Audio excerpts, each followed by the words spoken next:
grab your coat and hat. We're heading to the movies now, imagine that. Popcorn's popping, got my soda too. The lights are dimming down just for me and you. Oh, the movie's about to begin. So grab your snacks and bring your friends. Sit back, relax, let the reel spin. We're gonna laugh and dream till the credits roll in. The candy sweet, the scream so wide. Scoot a little closer, baby, right by my side. The trailers roll on the magic near. We'll hold hands and giggle when the monsters appear. Oh, the movie's about to begin. So grab your snacks and bring your friends. Sit back, relax, let the reel spin. We're gonna laugh and dream.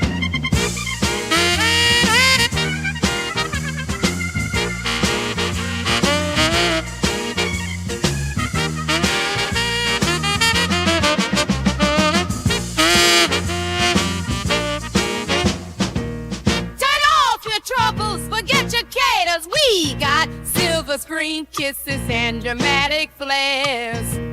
When the hero's in danger, We'll shout, hooray! And when the lights come up, we'll be floating away.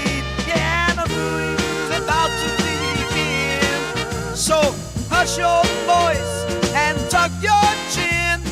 Feel that magic deep within. We'll be starry-eyed lovers when the credits roll in. So hush now, darling, the lights grow dim. The show's about to start. Let the fun begin.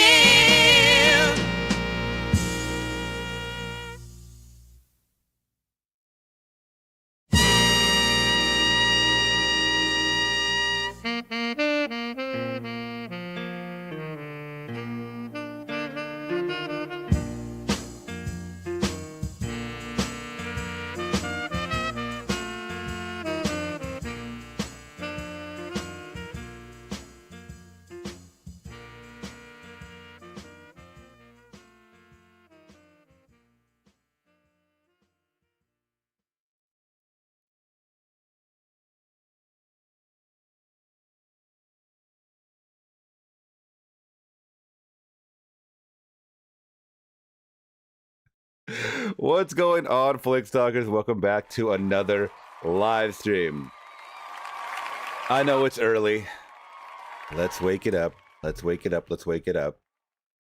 Oh, I don't have my lights on in the back. Just realized, guys. I'm waking up myself.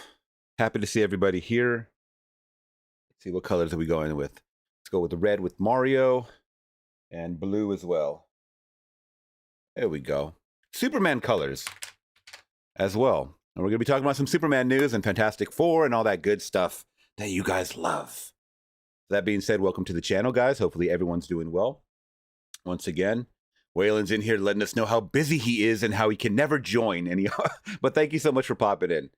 Let's see. I will be filming night shoots. Busy next week. Will be on again. Need some sleep today as I film. See you soon. Thank you so much for checking in. I do appreciate it. We are slow risers sometimes, but that's okay. That's totally fine. Pedro says, happy Sunday, everyone. It's 11:04 a.m. He's coming in from Venezuela. Shouts out. I'm over here in California, guys. It just hit 8 o'clock. It's 8:05 a.m.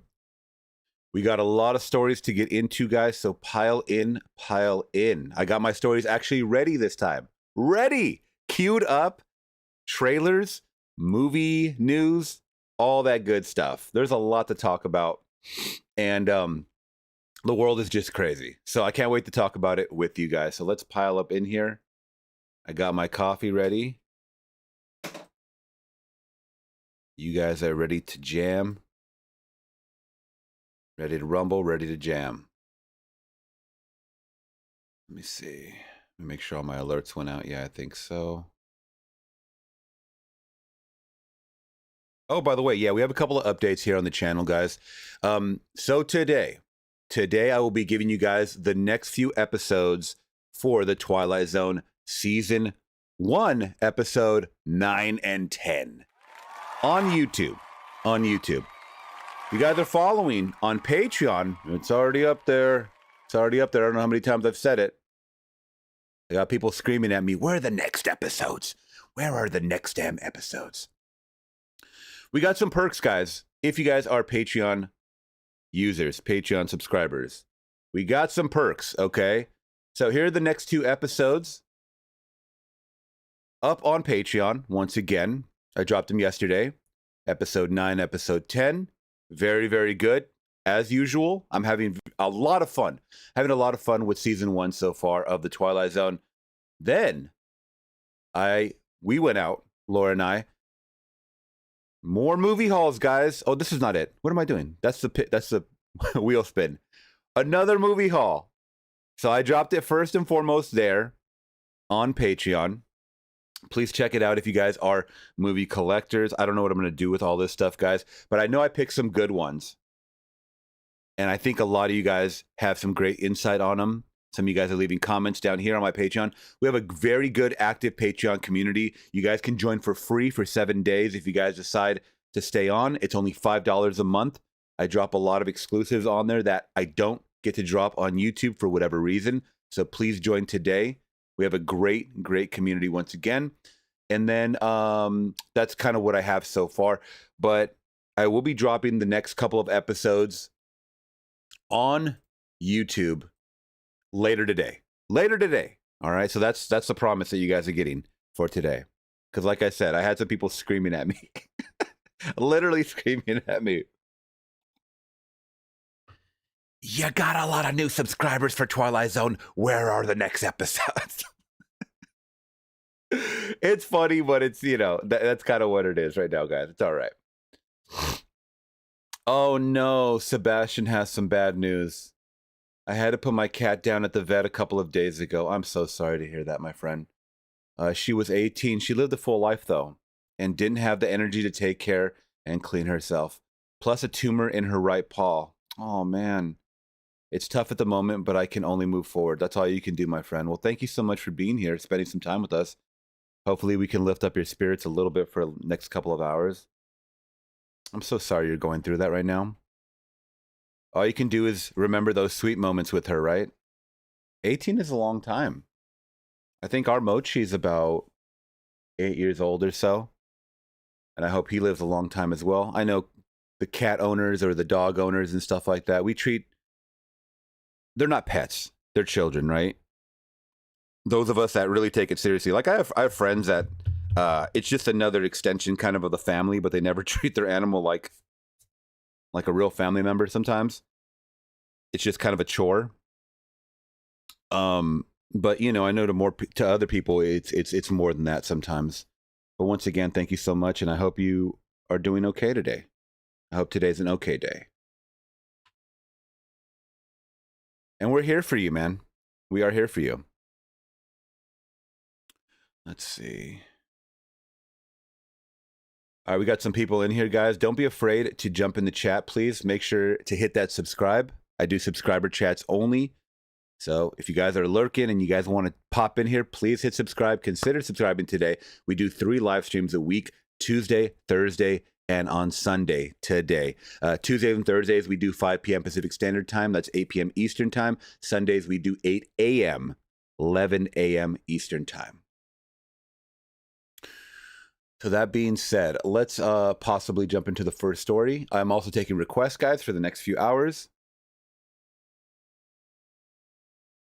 Let's talk about some Fantastic Four news. How about that?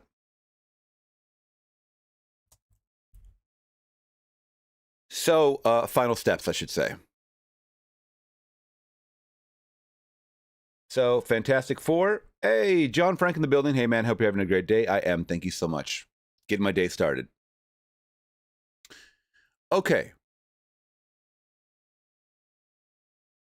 So, we had talked about this, guys, a while back when they were announcing Fantastic Four, as this needed to be the movie to save Marvel. Right? Because they've been having a very, very bad year so far. Now, whether you want to believe that the hundreds of millions that they have made off the films were profitable, unfortunately, it's not. You have to make big bucks if you're in the Marvel department. I mean, if you get budgets of $300 million, 250 million, you got to be expected to make about 650 million to be profitable. Now, unfortunately, a lot of these movies are not making that kind of money. And I think it's not due to the fans, because the fans are here. Day one, they're showing out. I always have my Marvel gear. I'm there day one, and I am showing out because I really do want these movies to win. Now, unfortunately, the fandom is not enough for general audiences. Now, remember, even though we're super nerds over here, super cinephile nerds, we are not the majority. We are not the majority. And that's the unfortunate part, is that people that have families, 2, 3 kids or whatever, they can only afford in this economy right now to go out maybe once a month. So because of that, you have to really pick and choose which movies you're going to be seeing. Because if you're taking a family of 3, you're going to be spending hundreds of dollars at the concession, on tickets, on popcorn buckets, on yada, yada, even parking sometimes, depending on if you're in a mega city or whatever, or an inner city that charges, for all this damn parking. It can really run you a high bill on a Friday, Saturday night, whatever have you. So you got to pick and choose. And it seems like the majority of people this summer were watching Superman. Now, I know summer is not over, but I think the numbers definitely show that, as Superman is well over 500 million now worldwide. I understand it was out 2 weeks before, but the trajectory that Fantastic Four Final Steps is going, it's not going to hit that. All right? Or it's barely going to hit that. And by then, Superman has already made a crazy crap ton of money, and it's already going to go on digital very, very soon. So that's another thing too, is that these movies are going to digital within 3 to 4 weeks. People are waiting. They're like, we got families. I got a nice, big screen TV, 4K, surround sound, yada, yada. I'm not going to spend $1,000 at the concession stand. Now we have news, Fantastic Four. You zoom out a little bit. There we go. So Fantastic Four braces for second week drop-off. Now, the second week drop-offs are inevitable. It's just that, how far are they going to drop off? We never know how far they're going to drop off. Now, everybody was like, up in arms when we heard that fake reports were coming out that 80% drop off for Superman. And they're like, nope, you guys are lying. Because this is the thing, too. When you have these fandoms, they want them to lose. The opposing fan, I know the whole Superman thing was, which one's the James Gunn or the Zack Snyder. I get it. I've seen both movies thus far. And, I'm going to give you guys my thoughts on that later on when you see my reaction to Man of Steel, because I finally did record Man of Steel. I just need to edit it. I'll let you know which one I thought was better. But I digress, is that you had a lot of people posting fake information. Now, the facts for that movie is that it had around a 55% drop-off second weekend. Now, that's actually good, considering that most movies drop off a little higher, 60% and so on. Now, they're talking about Naked Gun. Let's see. Okay, so First Steps on Friday in its second week grossed $11.7 million domestically, its second Friday on the big screen, marking a devastating 80% drop-off from its debut. Now, why is that? Why aren't people caring about this well-promoted, well-talked-about movie in 2025? And it's Marvel. Superhero movie.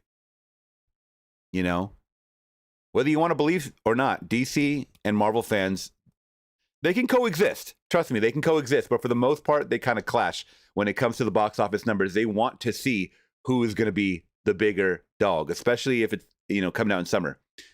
If the poor turnout continues, the film will most likely fall short of its initial weekend to estimates of 45 to 52 million by Sunday, which is today. I'll see if I can get today's numbers. I don't know if they calculated that yet. Its domestic grand total currently sits at 170 million and could reach as high as 198 million by the end of the weekend. Marvel shelled out more than 200 million to produce Fantastic Four. Now, this is not looking good. This is bad. You know what I mean? So let me see. Fantastic Four box office so far. Let's see if we have those numbers. So here's the newest report from about 16 minutes ago, because that was about 24 hours ago. So box office, Fantastic Four craters by 66% in second weekend. So once again, that was 80% based off of the Friday, the initial Friday from last week. All right.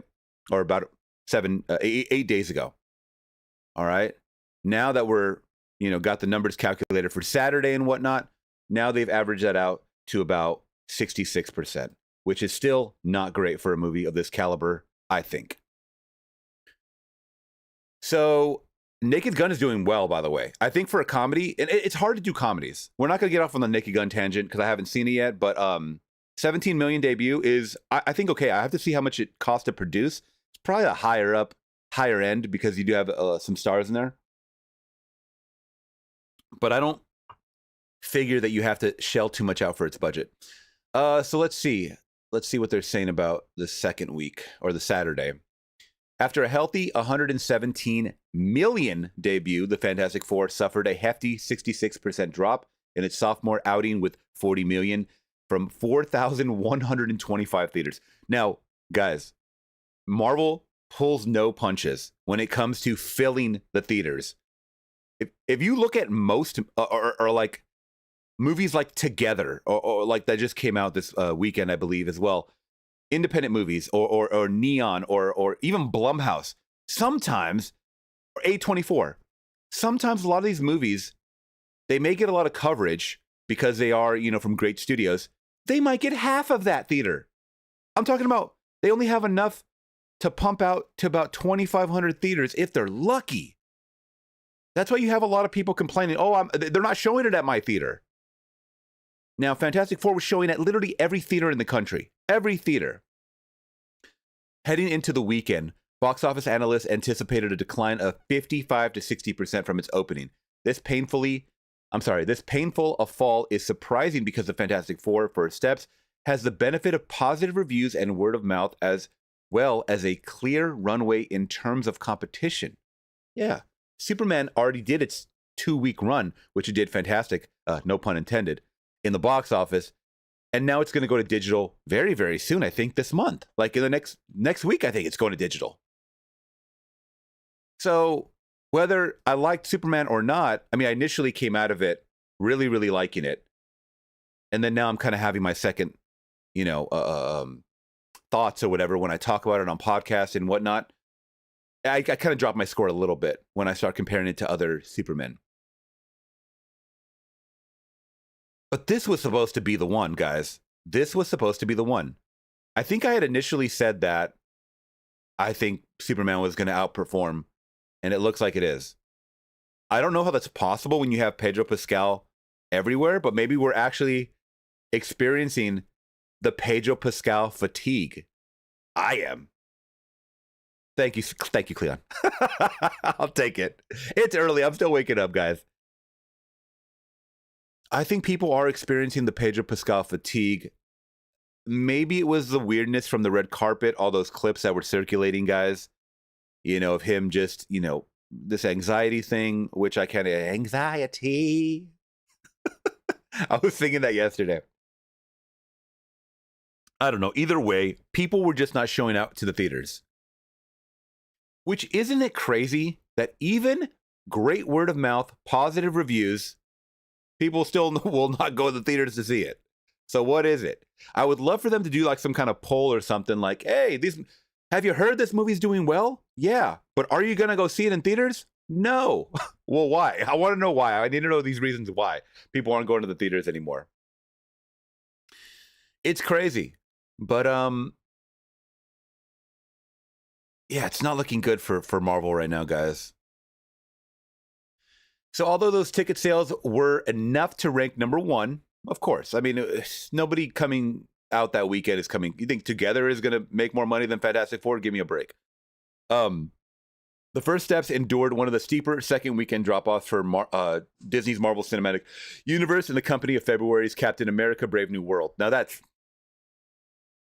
saying a lot. Once again, they talked about I think it was a 60, let me see what the drop-off was. I don't think it has it up here. 66% drop-off.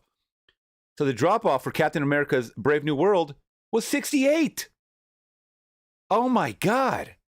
Excuse me.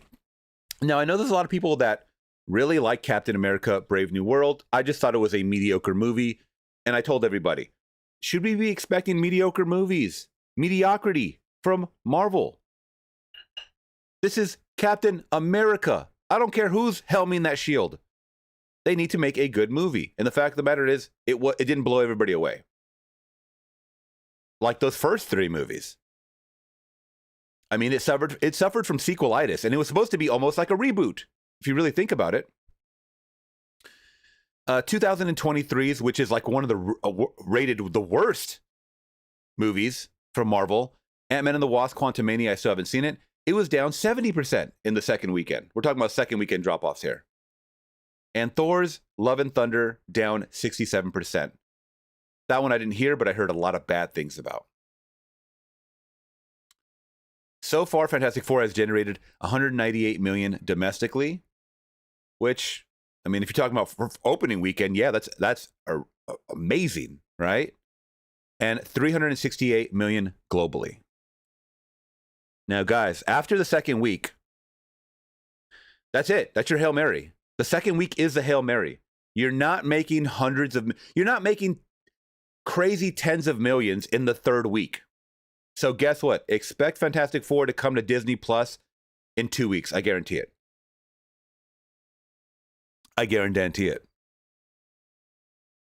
And it's sad because you're not going to get that movie experience. These are movies that you really need to experience in the theaters. I think so, whether you like the movie or not. The sound, the feeling of everything.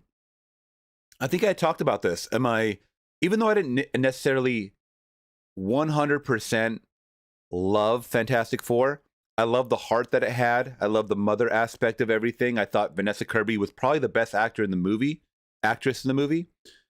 By the way, I'm someone that still says actress instead of actor. I know a lot of people don't like that, which I don't, whatever. They don't want to put a gender on it. Okay, whatever. But I had a really good time with that movie in that sense. Now, did it have a lot of great action sequence like Superman? No, it didn't. I'm just calling it what it was. Superman was action-packed from beginning to effing end.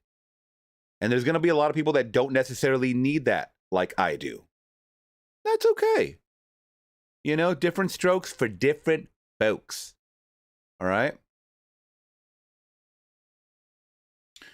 Either way, you guys let me know your thoughts. That's kind of just an update on everything.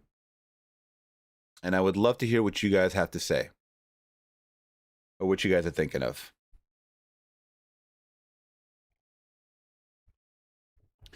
Pedro is saying, thank you so much for reacting to the OG Freaky Friday. Well, thank you so much for watching. I do appreciate that. I like to do that too, guys. Now that I'm reacting to movies, and I found it a little easier to kind of upload to YouTube finally. I mean, you know, they don't want me to win. They don't want me to win. They don't want your boy to win. But, you know, I try my best, guys, over here to try to schedule a lot of these reactions around like release dates of other things, like the new Freaky Friday, or Freakier Friday, I should say, is coming out, and that's what I wanted to schedule it around, so to speak. So that's kind of why I did it. So I'm glad that I got to watch it. I had a really, really good time with it. It was funny. It was funny and quirky and all that good jazz, right? And I think more people should watch it, check it out. And it does make me want to watch the original, the 2003 version. Oh, this is a good segue. This is a good segue. Do you guys want to talk about some controversial Lindsay Lohan and Anthony Anderson news? Comedian Anthony Anderson? This is creepy. You guys want to talk about creepy people? This is creepy. We could definitely get into it because that's a story that I had on the docket that I would love to kind of pick you guys' brain about on. And the early 2000s were a different time, man. Give me 1 second. I gotta grab something. I'll be right back.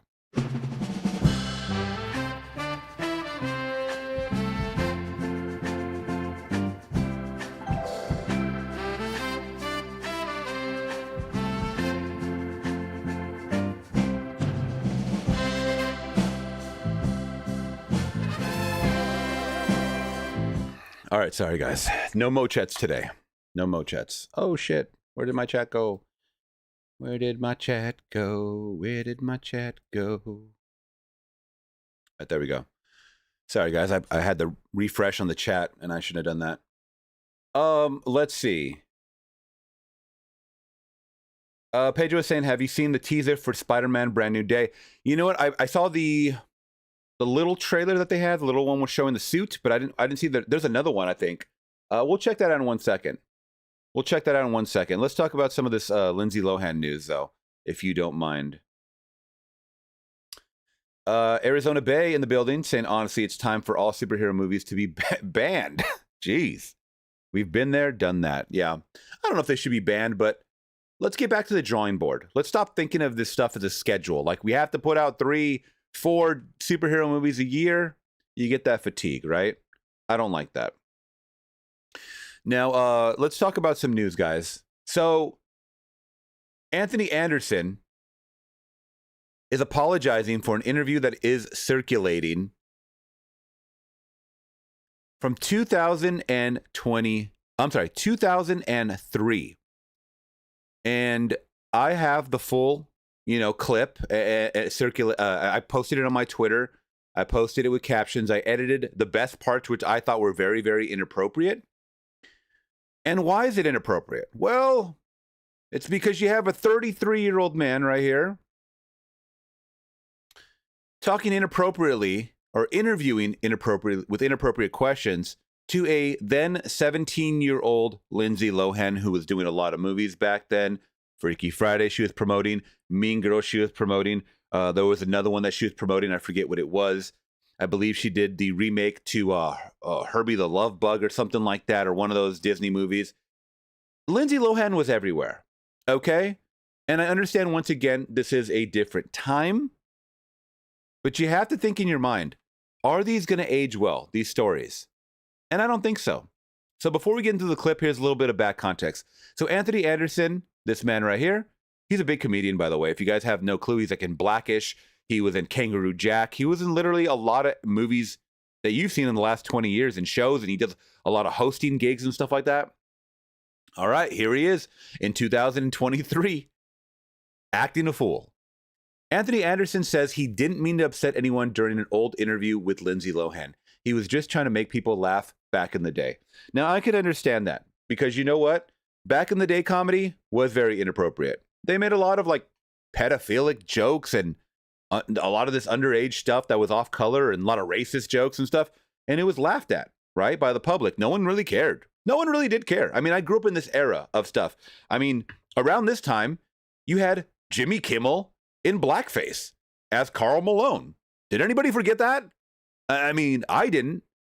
You had Sarah Silverman in blackface doing jokes. Did anybody forget that? It seems like a lot of people did. You had Dave Chappelle as the black white supremacist. Did anybody forget about that? I sure didn't.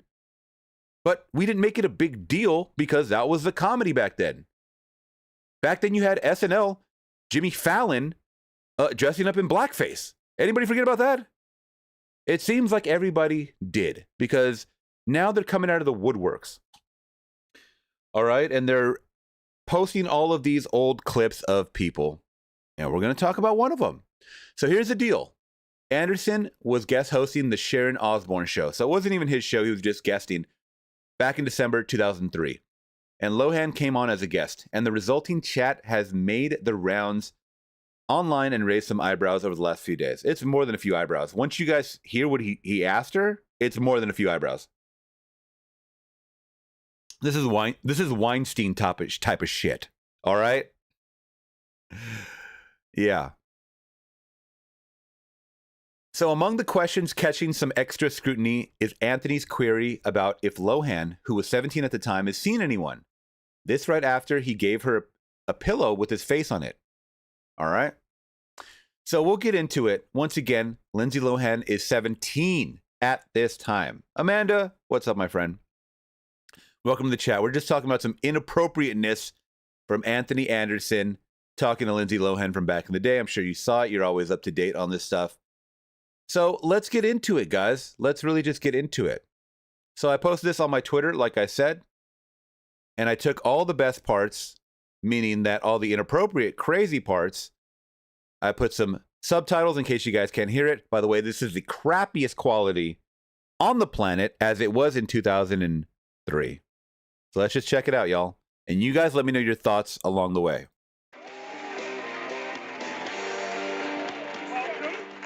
sick and you just kissed me on the lips with tongue? I didn't kiss you on the lips. Somebody bring me some rubbing alcohol. My children and I, we loved you in The Parent Trap. I just want to give that to you. Thank you so much. And you've grown up a whole lot since then. Anthony, I mean, he puts his hand on her leg and says, "You've grown up a long time. You come a long way, basically. You've grown up since then." So once again, because a lot of people miss this part, look at the hand on her leg. A 33-year-old man puts his hand on a 17-year-old girl's leg and say, "My, how you've grown, girl." And you've grown up a whole lot since then. So you're driving at home with your parents. Do you still live there with your parents? I just bought a place out here with my friend Raven. Oh, so I'm back and forth. Raven Simone, huh? Yeah.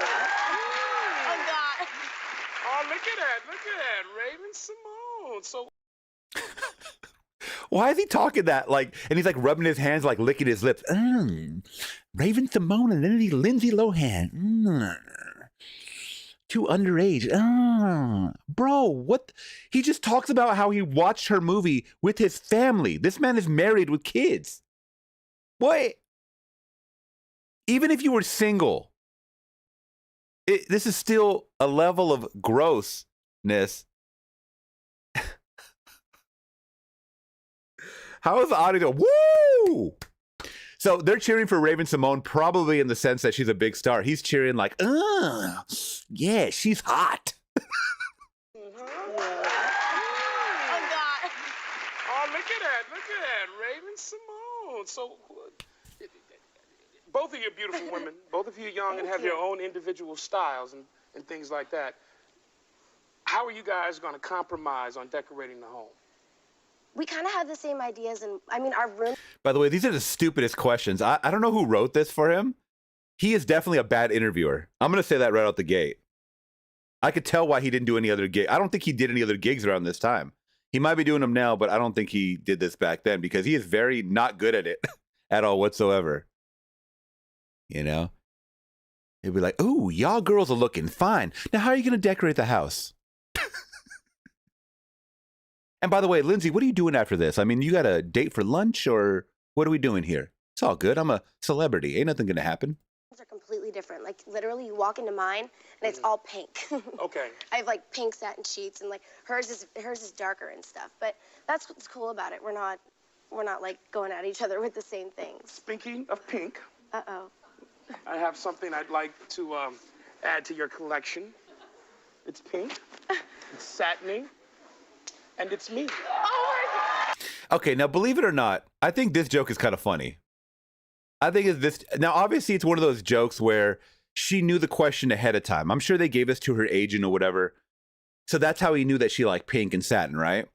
Now he gives her a picture. You know, yeah, there's hearts on it and stuff like that. That's a little harmless based on, you know, around what he's been saying so far with just the head, right? I don't know what else it says right there. I think it says "Love Anthony." That's fine. That's a fine joke, okay? But it's everything else that's around this that makes it so damn creepy. It's me. To Lindsay from me. There you go. Well, this is going to go right on my bed. And when I see you, I will say hi because I'll see your face every night. Thank you, baby. Now, aside from entertaining me in your room and in your house, what gentleman will be at the new pad with you and Raven Simone? What kind of question is that to ask a 17-year-old? What kind of men are going to be accompanying you? He said men, right? Gentlemen. Okay. What, bro? What is happening? I wonder if he has any daughters, because, I mean, would he appreciate men talking to her like that? Face every night. Now, aside from entertaining me in your room and in your house, what gentleman will be at the new pad with you and Raven Simone? No one.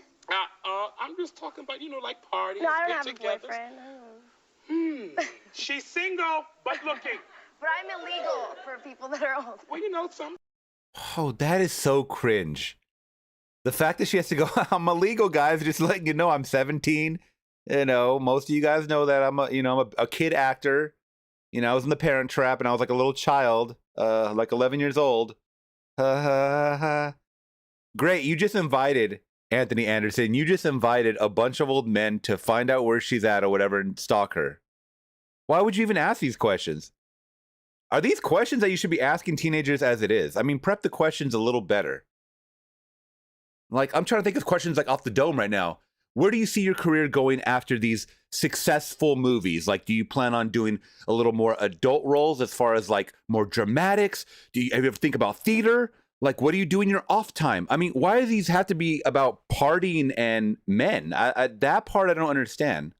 I mean, we know now that, yeah, she got into some partying, but this is before all of that, right? You're supposed to be the father figure steering her away from this type of shit, man. You really are. Back then, this was kind of like the questions that you asked just so you can get the clips, so to speak. Like, you would get the clicks, the viral moments, because people were watching live, right? No, I don't have a boyfriend. She's single, but looking. But I'm illegal for people that are old. Well, you know, some men like them young. We ain't gonna mention no names, but, you know, I'm one of them.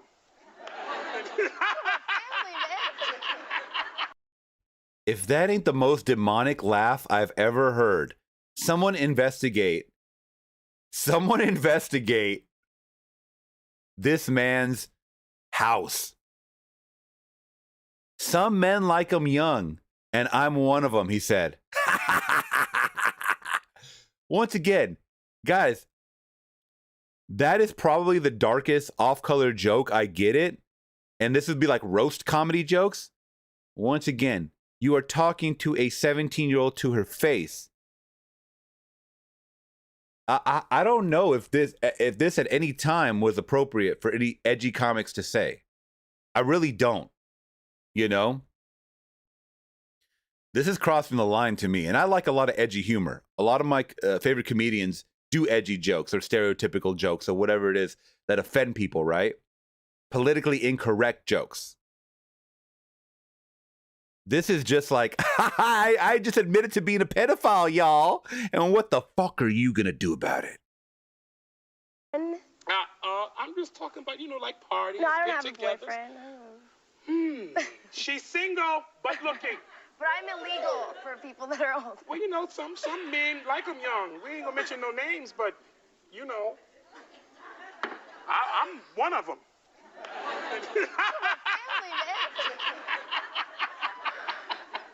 Okay, look, what have you been up to work? The transition. I'm one of them.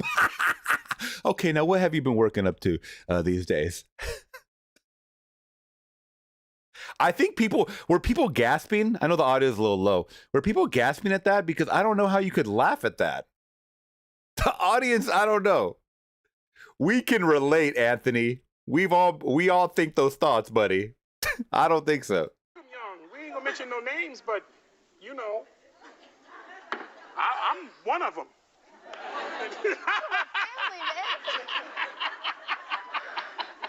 Okay. Nah, that went from a to a, oh, wait a minute, what did he just say? That's what the audience is thinking, from what I could hear. Hey, look, what have you been up to work-wise these days? What's going on for you? Lindsay brought a copy of Freaky Friday for everybody.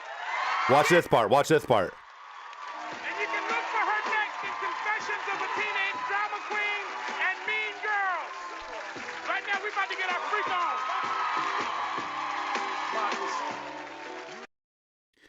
Did y'all catch that? Right now, we're about to get our freak on. Someone check. Was Anthony Anderson involved in the Diddy parties? We have to know. He was popular back then. He could have got invited.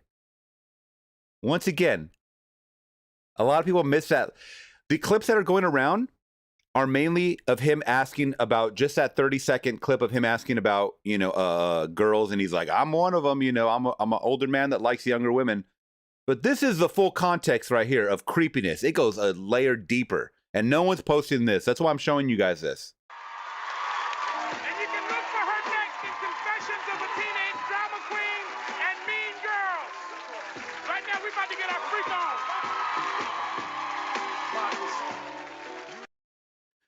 Oh, she looks so uncomfortable too. If you know, I really wish we had the full like HD clip of that. Oh, because it does look crappy, but she looks very uncomfortable from what I could tell, just some of the frames and stuff when they're cutting back and forth to her. Very inappropriate jokes once again. I understand it was a different time back then. By the way, this is not the first time that Lindsay Lohan has been hassled. There's a David Letterman clip where this is later in years, you know, so she's like in her 20s and she's fresh out of rehab. And David Letterman is like hassling her about drugs and stuff like that. It's like, but in a very demeaning way. I'm not going to show it, but you guys can look it up. It's like, dude, they're here to promote movies, not talk about how they fucked up in life. That's the whole point, is that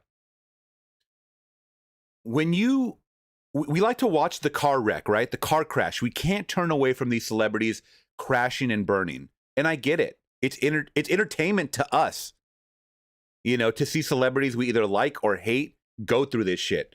If we really like the person, we should, you know, encourage them to get better. And she tried. I mean, she went to rehab, and I believe she relapsed a couple of times, but that just happens in reality, right? But then I believe, you know, now she's having a resurgence. But to kind of make fun of that, it is fucked up to me, you know? They're addicts it's called addicts for a reason, right? Google says yes to the Diddy thing. Oh, gosh. Well, that's not good at all. That doesn't help his case here. Either way, be a little more compassionate to people, especially if they're, you know, affected by drugs, because there's always some underlying issue that they're masking, right? And she got into the entertainment sphere at a young age. So she was around this shit at a very young age, guys. So, you know, have a little more compassion for people.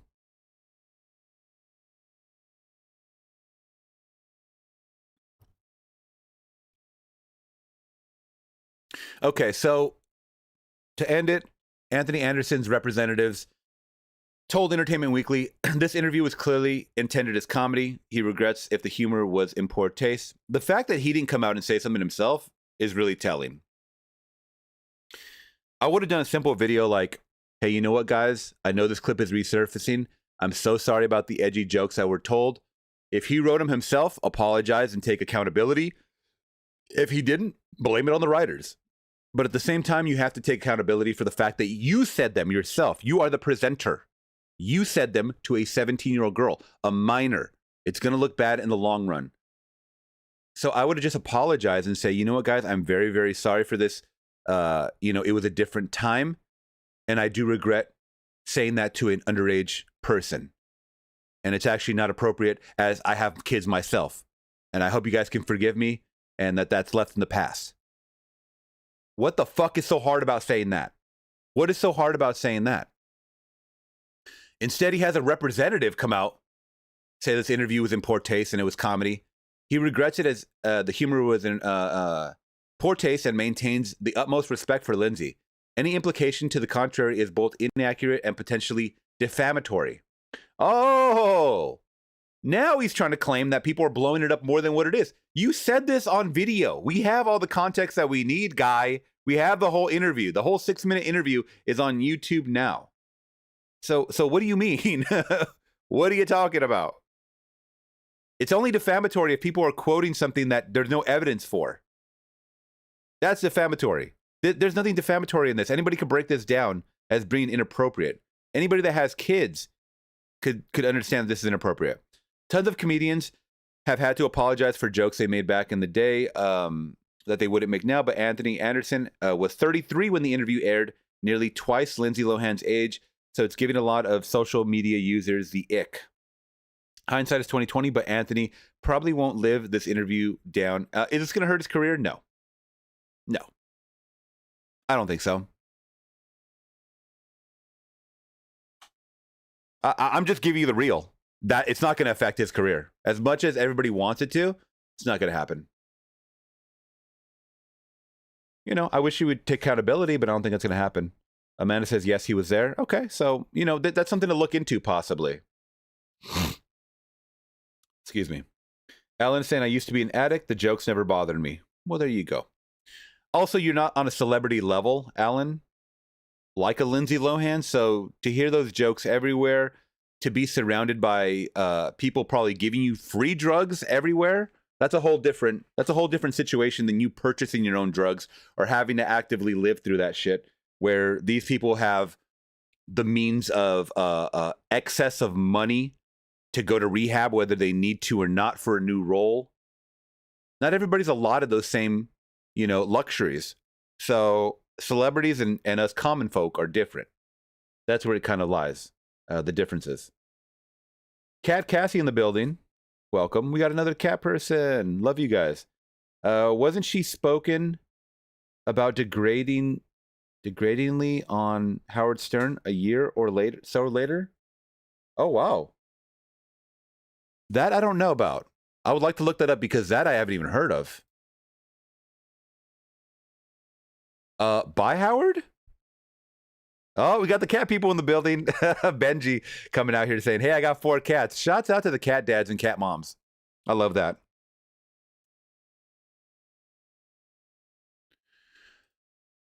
Yes, we love our cats here. I'm a cat dad as well. Lindsay Lohan.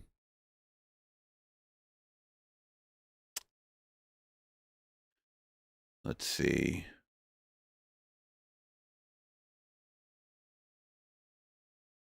So you said, wasn't she spoken about degradingly on Howard Stern show a year or so later? So when she was 18, I'm guessing? This clip I'm not finding. If you can find it, I mean, I would love to show it. There's a lot of appearances where she did show up on Howard. That I don't know about what you're talking about. I mean, maybe it was during maybe that was during the radio years. I'm not really sure. Yeah, I don't want to spend an hour looking for it though, but let me know if you guys find it. All right, guys, so we have some new Spider-Man Brand New Day Tom Holland suit reveal, sorry. Let me know if you guys have seen this. I have not seen it yet. I'm actually very excited to check this out, and I will be pausing along the way. It's only 30 seconds. So let's check this one out. So it's a brand new day, and we were just talking about superhero fatigue, but Marvel is not slowing down anytime soon. They are making more announcements. We have Avengers Doomsday coming out next year. Versatile, thank you so much for super chatting, only 23 cents, but that's okay. I appreciate it. 23 is a GOAT right there. That's Michael Jordan. Thank you so much, my friend. Spider-Man Brand New Day is Sony and Marvel's bread and butter. So we're going to check out what this new suit looks like because I have not seen this clip actually.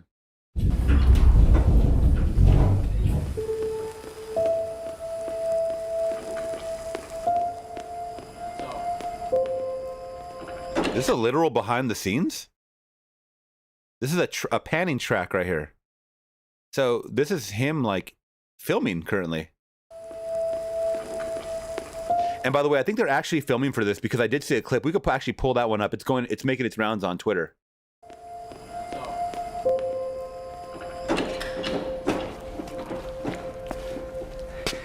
We ready?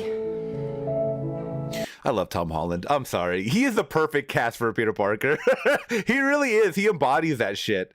Does this kid not age? Is he ever going to look older than what he is?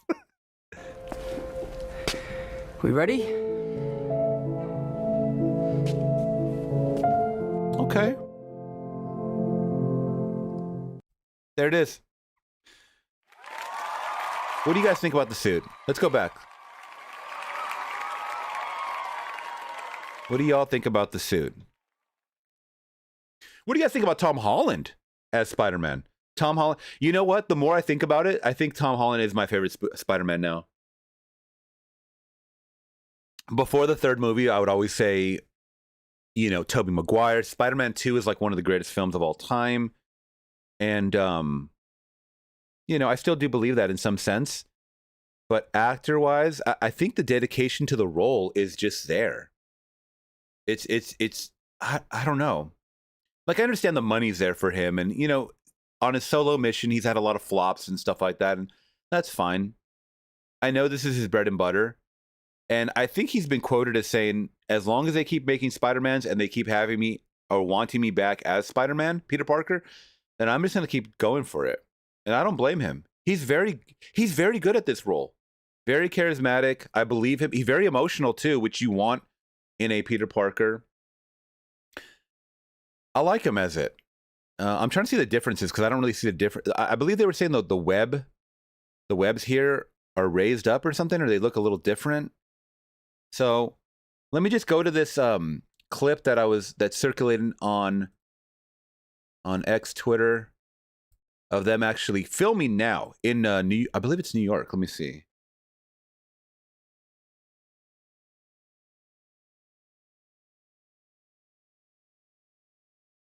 Okay, so people are posting once again the new suit, which is great, fantastic. Looks pretty cool. Got the web shooter right there. That's cool. That's always good to see. Yeah, everybody's loving, everybody's loving the behind the scenes stuff.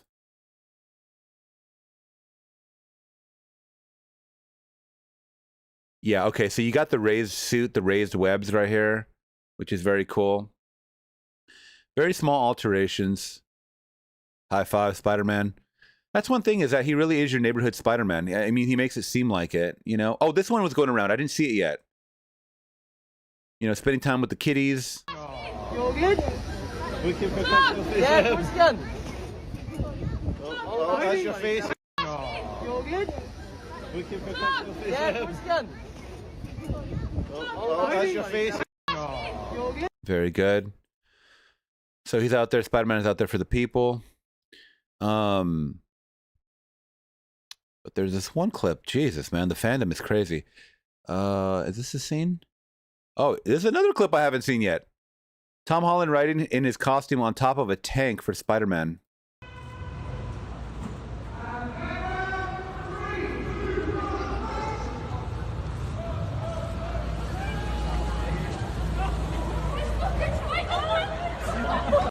That does look cool. That does look cool. So you can see him riding the tank right here. Watch this. Isn't that crazy? All of that shit on top of the... Look at that. All of that stuff, that's harnessing him in right here. In case he's jumping around, probably he's on a wire.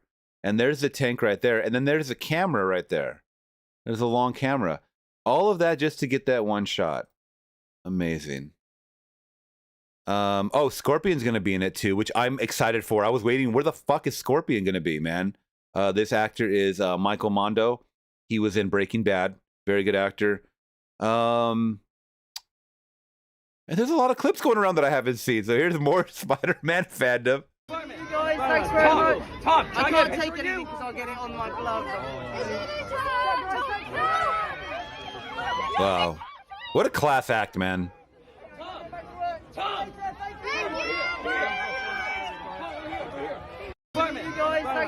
He lets him know I can't take anything, or I can't write anything, whatever, because my glove. He doesn't want to mess up the suit. Oh, here we go.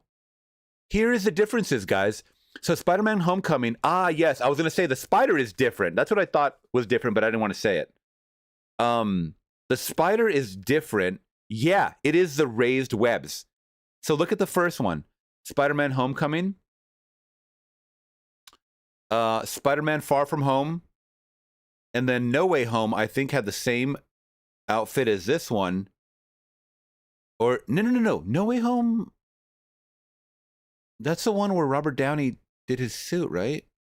Could be wrong about that. So I thought it was different. But this is Far From Home, the second movie. And then this is Brand New Day right here. So this is the new suit. This is what we're looking at, the differences, guys. I like this one. These ones look a little bit too odd for me, now that I'm looking back at them. This one looks a little more realistic. It's also the biggest spider. What do you guys think about that? Versatile, thank you so much for that donation, my friend. $1.15. I do appreciate that. Hey, Dave, I hope your issues with copyright got solved. I mean, no. They never do, but it's okay. YouTube's going to be YouTube. Also, here's the casting for Spider-Man Brand New Day, by the way. Tom Holland, Spider-Man, is Zendaya as Michelle Jones, MJ. Sadie Sink, I believe, is going to be, what's her name? The red-haired girl? I forget. Sorry. Well, they haven't said yet, but Michael Mando as Scorpion. Mark Ruffalo as Hulk. John Bernthal as the Punisher. We knew, most people knew that Punisher was going to be in it. Jacob Batalon as Ned is returning. How are they going to explain his weight loss, though? Because he's so skinny now. Lisa Cologne Zayas. I don't know who that's going to be. But there you go. God, where is this clip that I'm trying to find?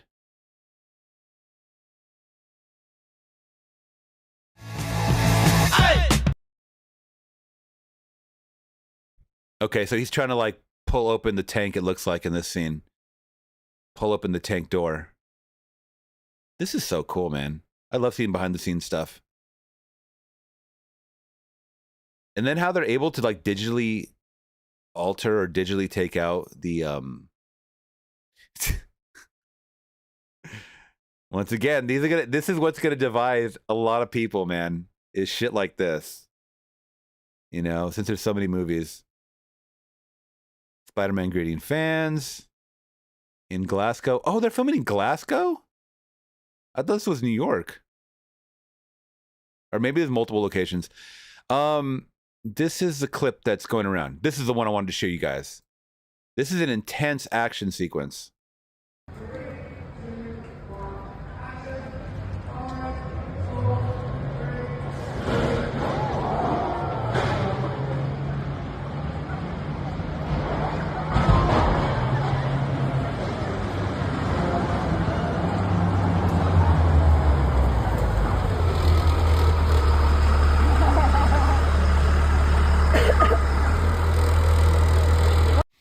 Yeah, that's definitely Glasgow. I can definitely tell a British person when I see him. This guy's definitely British. Sorry to the Brits. I know a lot of Brits are watching me right now. That's definitely the most British guy I've ever seen in my life.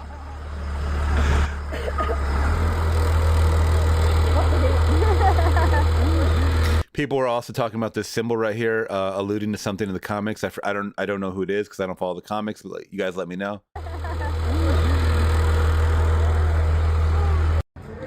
There it is, guys. Spider-Man Brand New Day. Love it. Love it, love it, love it. All right, let's go to the chat, guys. Answering your questions.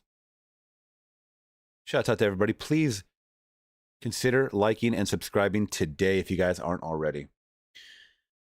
Let's see.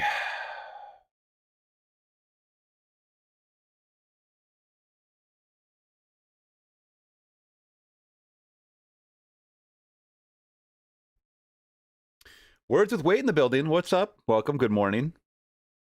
Did Howard Stern not degrade anyone in his show? Still can't believe he was ever popular. Yeah, he used to. That was his whole shtick. I mean, he used to be very, very edgy. You know, just push the line as far as he could. Once again, I think that's why most of us liked his interview style, is because he wouldn't hold any punches. People that were afraid to ask these certain questions, like a clean-cut CNN or MSNBC or whoever, any anchor that was in mainstream news, they were very afraid to ask certain questions, or their agents would say, hey, you know what? We're going to bring them in a minute, but I need to know what questions you're going to ask, or you can't ask certain questions. Howard said, fuck all of that. We're not going to do this. So, you know, either you let me go off the cuff and ask the real deal questions that everyone wants to know, or else, you know, that's it. He was basically the more edgier Joe Rogan. If I'm being completely honest, because I feel like Joe Rogan has someone sit down. I don't watch Joe Rogan, really. I watch the clips, but that's it. I can't watch a 3-hour podcast with him every freaking day. He has someone sit down in a very, you know, regular format, face-to-face, and goes off the cuff. He doesn't have any questions pre-planned, at least I don't think so, in his brain. And they just start riffing for 3 hours. That's what I want to see in a conversation. I don't want pre-planned questions. That shit's boring to me. That's why everybody gravitates towards podcasting. That's why I love doing live streams. None of these things are pre-planned. None of these questions are pre-planned for me. you know, or the only things that are pre-planned is kind of the stories that I want to get to, and that's it. But as far as me giving my thoughts, this is off the cuff. Never seen Joe Rogan? Well, he's the biggest podcaster on the planet, at least in America. So yeah, that's kind of where, I mean, obviously Howard more back then was more edgy. He had to tone it down because he was getting sponsorships. He's been a host on AGT and stuff. He had to, if you know peak Howard Stern, he was doing a lot of sexual stuff on the show, obviously with willing participants, but it was still very, very sexual. He had a lot of corn stars. That's all I'm going to say, corn stars on his show. And that's where I'll leave it. You guys can do your due diligence.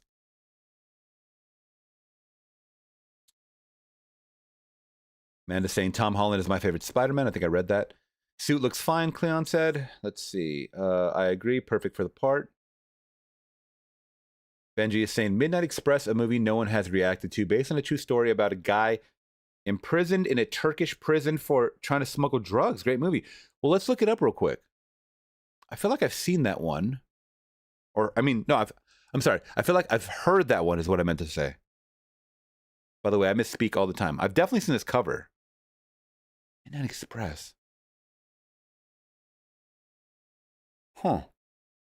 Interesting. Brad Davis. I don't even know who that is. I know John Hurt. Bo Hopkins. Randy Quaid. Okay, I know Randy Quaid. No, can't say I've even heard of this movie. Definitely seen the cover.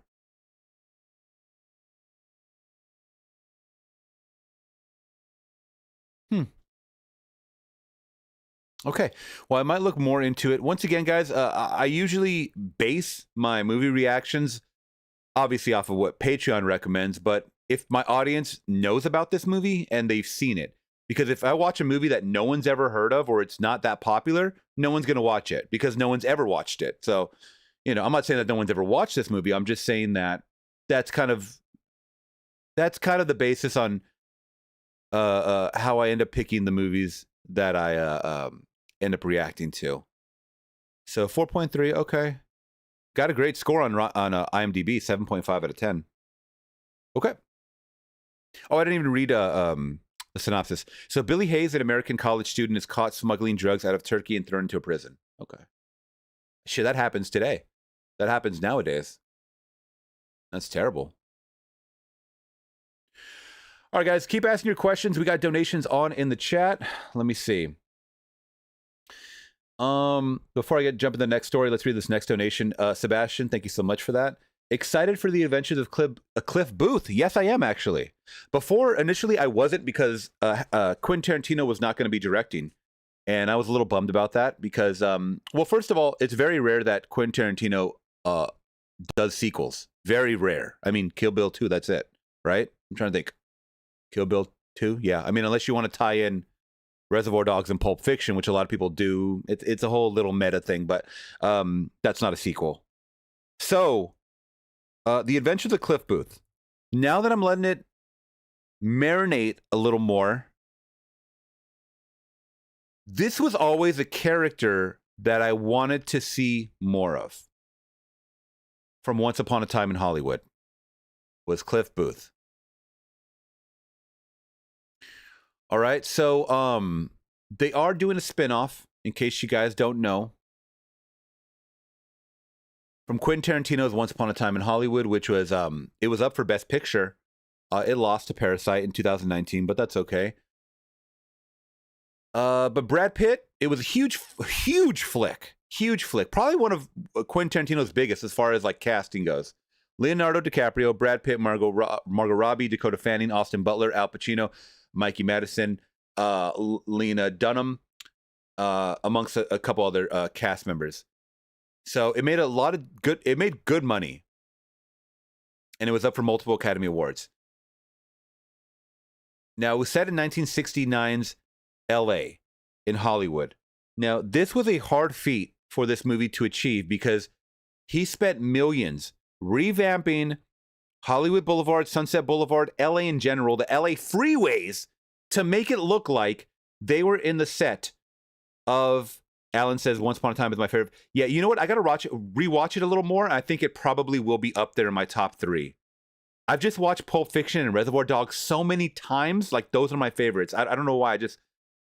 Reservoir Dogs is one of the best films I've ever, like, it's, god dang it, I can't recommend that one enough. It's so gritty and so real, and it's probably the lowest budget out of all the movies he's done.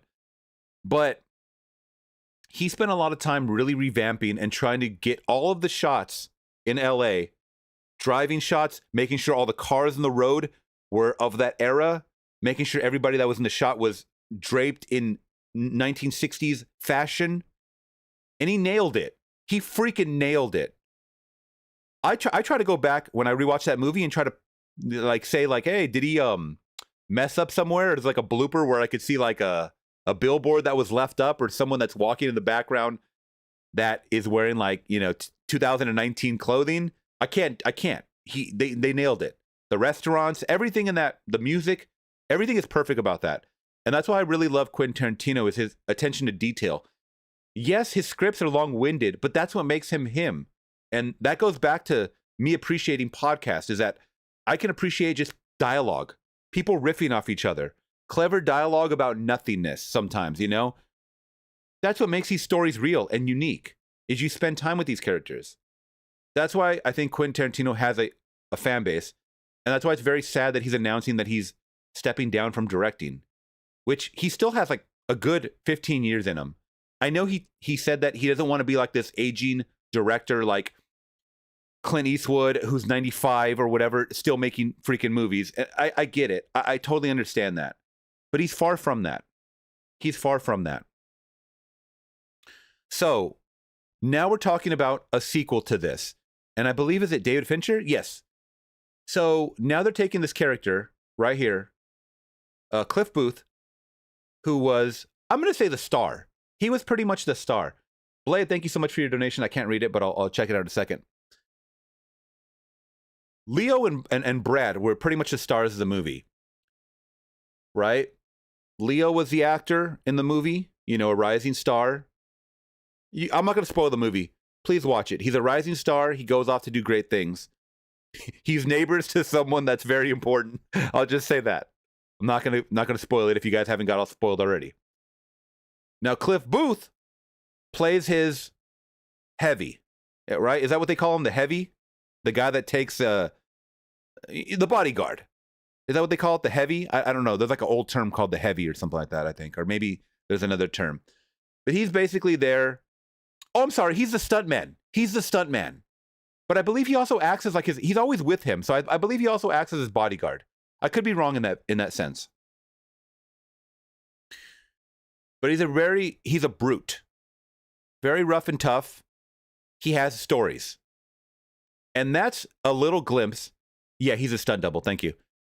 That's the part that people liked, I think, the most about Once Upon a Time in Hollywood, is finding out that Brad Pitt, Cliff Booth, had these stories. We get a glimpse into some of them. One of them, more notably, being that he fights Bruce Lee. Insane. Now, I know Blade is saying they did Bruce Lee dirty. That was a huge, talking point. Even Bruce Lee's actual daughter was upset about that. Okay, these are fictional movies, guys. I mean, come on. But there's also another story that they tell with Kurt Russell, and it's the reason why Kurt Russell doesn't like him. Okay, he doesn't want to work with him anymore. I'm not going to explain what the story is, but they flash back to something that happened with Cliff Booth. Now, this gave people a little bit of like, I want to hear more stories from him. Because if you've seen Death Proof, a movie that I always talk about, Kurt Russell is a stunt driver. Cliff Booth is a stunt double. So when you think of these people, they have immense stories to talk about or to dive into. We just got a glimpse of it. So when I started letting it marinate a little more, could I get into more stories from Brad Pitt? 1000%. Brad Pitt is a fantastic. Go watch F1. Fuck all the superhero movies. Go watch F1. That is one of the movies of the year. F1 was amazing. And it's obviously not just because of Brad Pitt in that movie. The movie itself as a whole is a great story, I think. But going back to The Adventures of Cliff Booth. Okay, now we're going to focus on this character. Now, like I said, I was a little upset that Quentin Tarantino is not directing. Okay. He's been in movies that, he's written screenplays and written stories that he didn't direct that I liked. More notably, From Dusk Till Dawn. I liked it. He didn't direct it. He starred in it. He wrote the script. Also, he wrote the screenplay for Natural Born Killers, and Oliver Stone directed. And that movie's fantastic. So, also, he wrote True Romance, which he sold off and didn't direct. And that movie's great. There's no denying that Quentin Tarantino is a great writer. It's just sad when you don't have the combo, right? But that's okay. Because guess what? We have David Fincher, who is an amazing director, now helming. And I'm excited for that. So the movie is set in 1977, 8 years after the events of Once Upon a Time in Hollywood. Now, what do I think about that? That's too far in the future. For me, that's too far in the future. But it makes sense because guess what? Now you have Brad Pitt in real life, who is actually older. He's looking older. You know, there's not enough Botox in life to like stop an aging progression of a person, right? So it's going to be about almost 10 years into the future. I'm guessing he's not with Leo anymore. He's probably going to be, well, I don't want to guess. Let's see if there's any liner notes for this. So the spinoff to the 2019 hitmaker is still in the wraps, but as the title of the film suggests, The Adventures of Cliff Booth will shift the focus to Brad Pitt's character, Cliff and his adventures.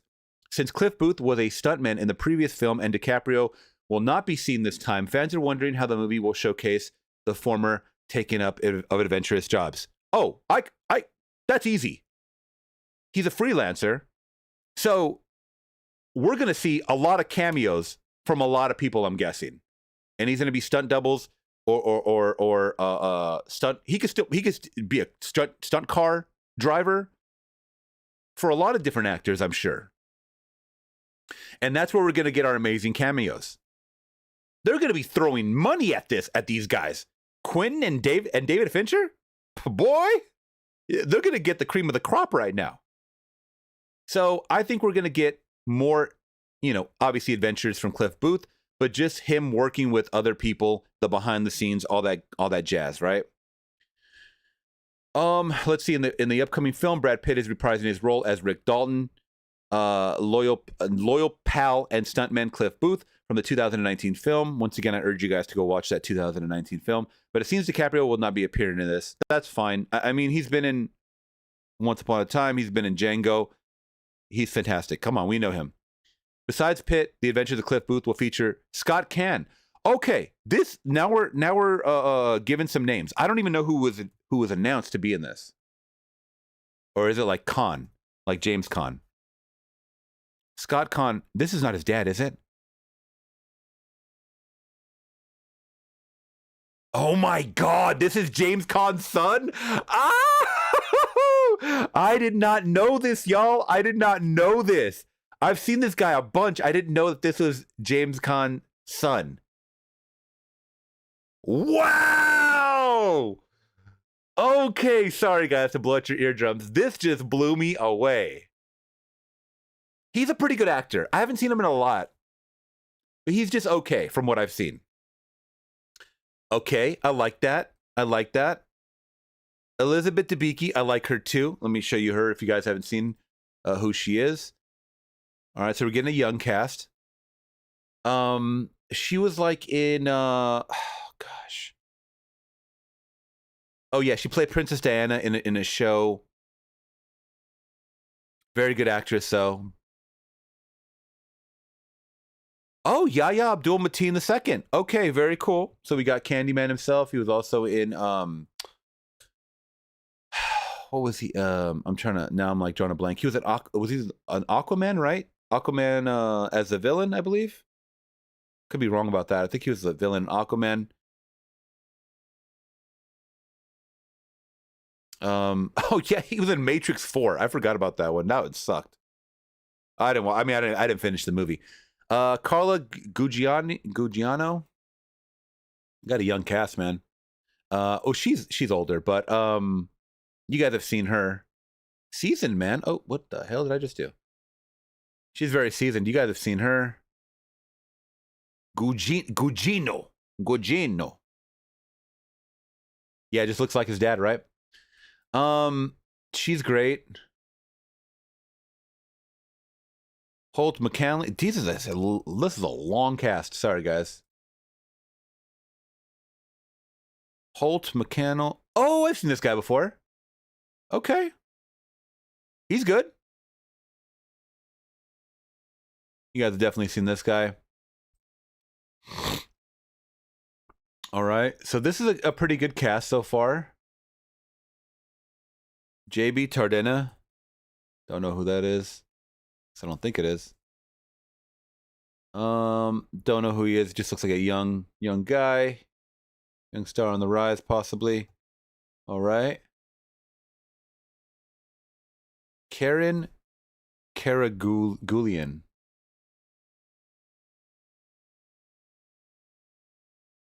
Oh, wow. I thought it was a female. Maybe it's not Karen. Maybe it's Karen. All right. Let me know if you guys have seen him. And Corey Fogelmanis. A lot of interesting last names. Okay, this is a young person. I don't know who this is. All right. You guys let me know. Got a couple of names that I know. But let's see. Multiple reports claim that The Adventures of Cliff Booth will be released in 2026 as the principal photography, which began on July 28th in California, is expected to wrap in mid-January of 2026. So they should be wrapping in a couple of months. You guys let me know your thoughts on that. Well, I'm glad we could talk about that because now I'm a little more excited. I'm a little more excited than what I was. Okay, we got a request on Rumble. Oh, what happened to my Rumble? Oh, that's weird. I got to open Rumble. I thought I had the chat popped open. Sorry about that, buddy. Let me open the Rumble chat and then we'll get it going.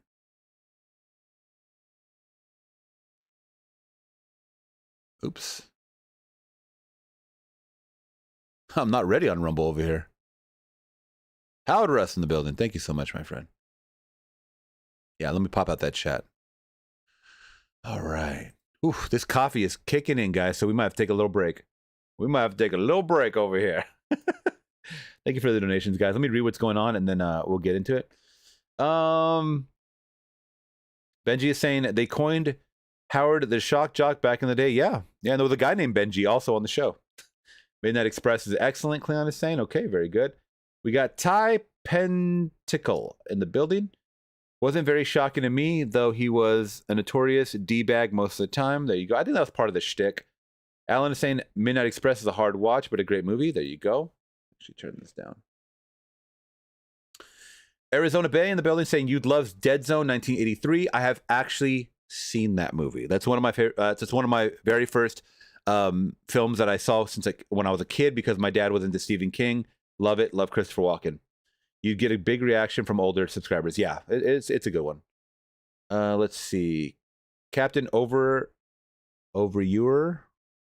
reference Midnight Express on Airplane. Oh, okay. Per Kale in the building. What's up, my friend? The People Under the Stairs. Yes. Wes Craven, man. They're remaking that actually. Jordan Peele is. I would see. That's a movie that I would love to see remaked. I don't know how it would do nowadays. I mean, it's a really good movie.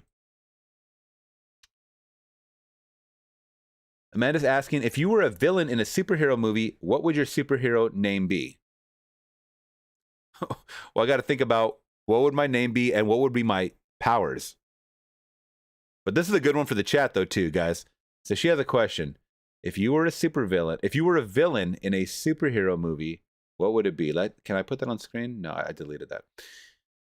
So let's see. If you were a villain in a superhero movie, which I love villains.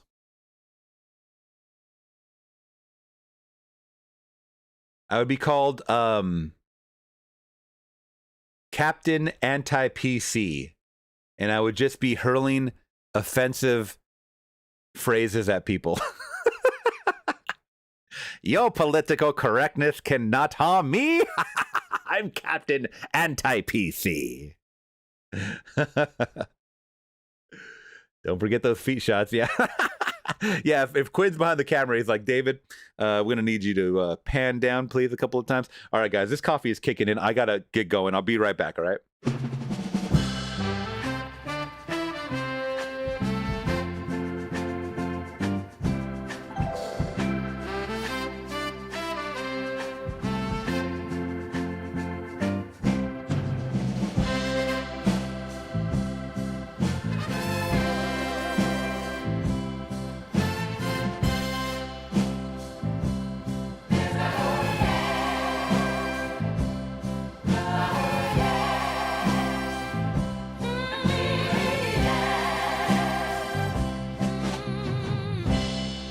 I'm typing away.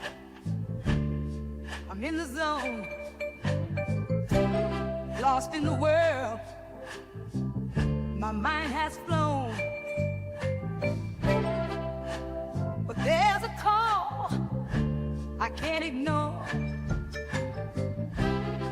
A little voice, a feline roar. Gotta step away from the keys. Oh, no. Nature's calling me. Gotta go, or feed my mochi, my fluffy friend. I'll be right back. It's not the end. In the end. Mochi's mouth, it fills the air. He's got a hunger, it's only fair. His eyes, they bleed, his belly's light. Gotta fill his bowl, make it right. Gotta step away from the keys. Oh no. Nature's calling me. Gotta go, or feed my mochi, my fluffy friend. I'll be right back. It's not the end. Till the end. The screen will wait. It won't run away. My chat, my work, it will still stay. A quick little break, then I'll return with mochi fed and my bladder adjourned. Gotta step away from the keyboard. No. Nature's calling me. Gotta go, or feed my mochi, my fluffy friend. I'll be right back. It's not the end. So don't you fret. I'll be right back with mochi's purr and a snack attack. Back to the keys with a smile I'll send. It's just a break. Isn't it not the end?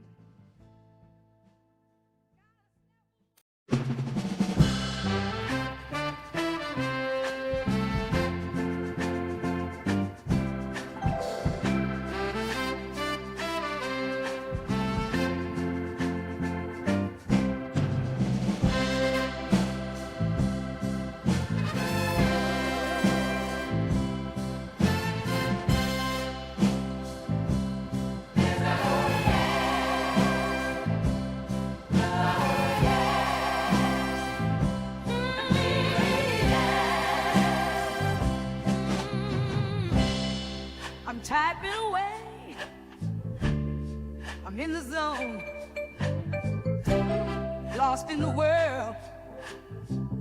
My mind has flown. But there's a call I can't ignore.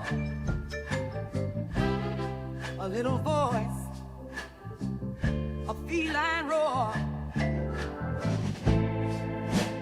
Gotta step away from the keys.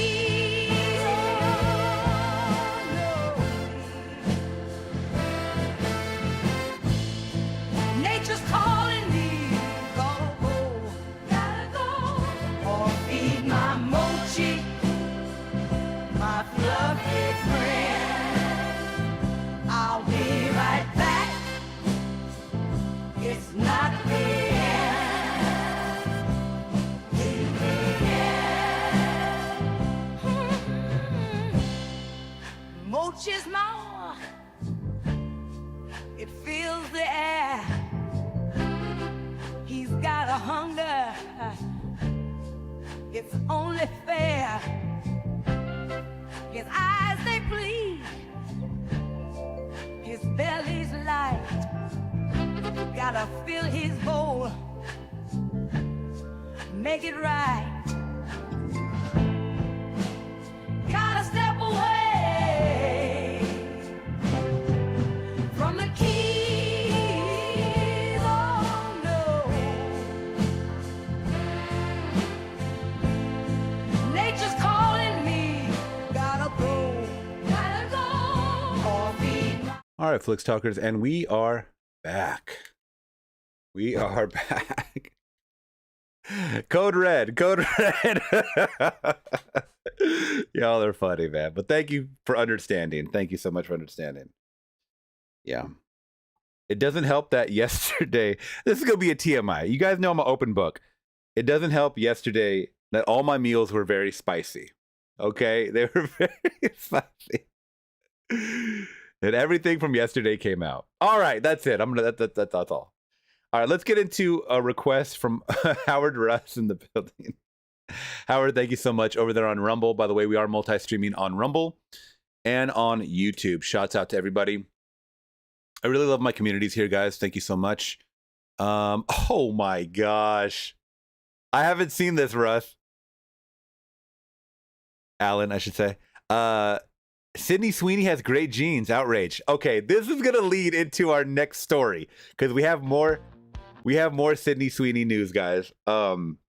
Yeah, I'm excited. Let's just talk about this, all right? Or let's get into this parody song first, and then we'll get into some more information about Sydney Sweeney. Which, by the way, I'm almost like 100% certain that this is some kind of deflection from some kind of war going on around the world, because all we're talking about right now is Sydney Sweeney. So let's just get into this parody.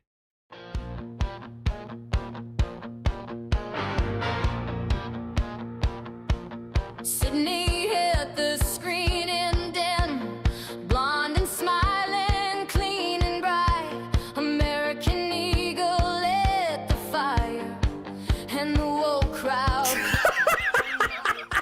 this looks too perfect, dangerous. Wow. I was going to say, Sydney Sweeney didn't look, I mean, it looked like her. You could tell it's AI. This looks exactly like Rachel Ziegler. Dangerous, too symmetrical, too white, while the market just kept climbing, 'cause those jeans were fitting right. Sydney Sweeney has great jeans. Guess that's now a coded sign. We used to call it modeling. Now it's somehow realigned. And that's exactly what I said to y'all when I was talking about this the first time. I was like, where was the outrage during the Me Too and the woke movement when it started like 10 years ago? How come no one was mad at modeling back then? These women were exactly the same 10 years ago. Where was the outrage? Where was the outrage? That's why I'm thinking that there's some other alternative agenda. There is some other alternative agenda to be outraged now in 2025. Back when Cindy drank a soda in a desert for some brand. Nobody fainted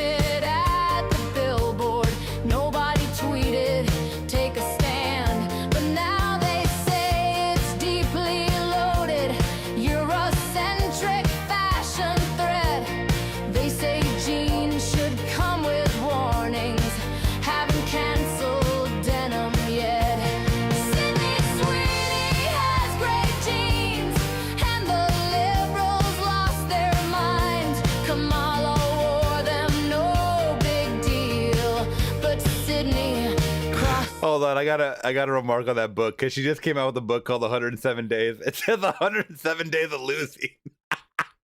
That's great because I hate Kamala. I'm sorry. I know, guys. This is not a political channel. I'm not on the left or the right, but I think that most of y'all know, and most of y'all hate Kamala as much as I do.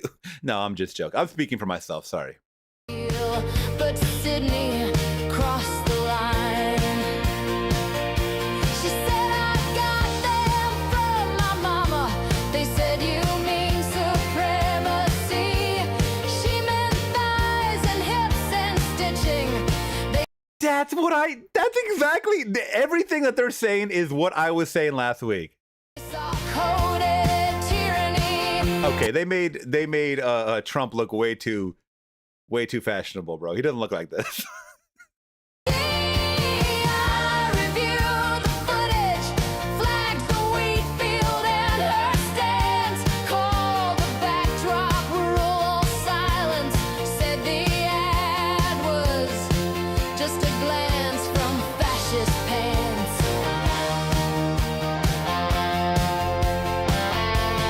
Sydney Sweeney has great genes, and the outrage turned to gold. Every angry post just boosted what a Whoa, wait, what? Let me read this. We are buying American Eagle jeans just to burn them. Yeah, the burning thing I never understood that shit, to be honest. just boosted what American Eagle sold. They wrote essays on her posture, on the blue tint of her stare. They found racism in denim where there wasn't any there. But the girls just bought the outfit and the stock refused to drop. Turns out moral panic's market doesn't ever make it stop. Sydney Sweeney has great genes. Guess that's all she had to do. Wear some pants, say thanks, my mama, then watch Twitter melt into. This AI is fucking great. Oh God.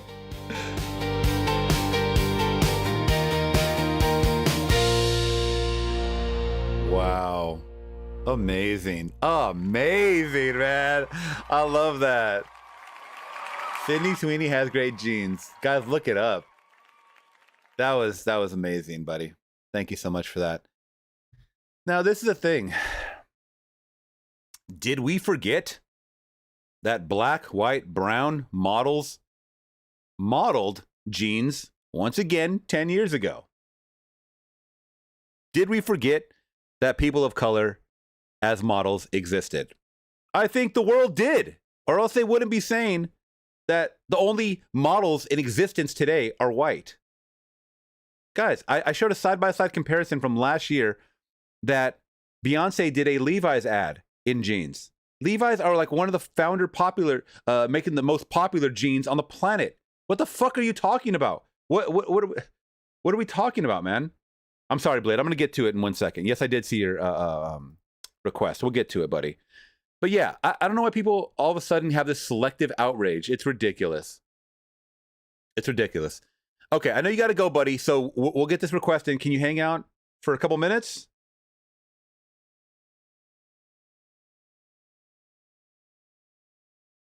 Yes? So we got the Stoles. The end has no end. Let's check this one out. Oh! Sorry, let me get it on the little screen here. Is that not Eva Longoria? What's the other one? The other girl? Oh my God, I used to have a huge crush on this girl. She's so hot.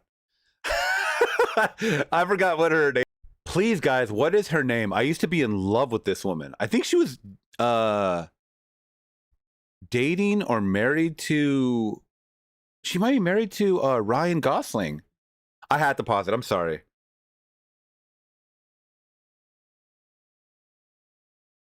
I think she is. Eva Mendes. Are they still married? I think they got married in 2022, I think. By the way, they're in a movie together. They're in a movie together called Between the Two Pines or something like that. Please check that movie out. Nobody ever watches that movie, but that shit is so good. She is so hot. Good. The end has no end. I like that. The Strokes. Very, very good, my friend. Amanda, I want to give you a shout out. She said, me and my book friends on TikTok are planning to read A Bridge Home this month for our book club. If you guys don't know, my mother is an author. She's already published 2 books. She's working on like 4 more. That's one of her books. And she's actually like literally traveling the world, like promoting these books and being invited to all these conferences and stuff like that. And I'm really, really proud of my mother. She's able to do this in her retirement now because I told them about you and how your mom writes books. Well, thank you so much. Give me honest critiques, honest reviews. If you guys ever do videos on them, let me know because I could send them to her. She likes to repost everybody's feedback and stuff like that. So let me know. I do appreciate that. See you later, Blade.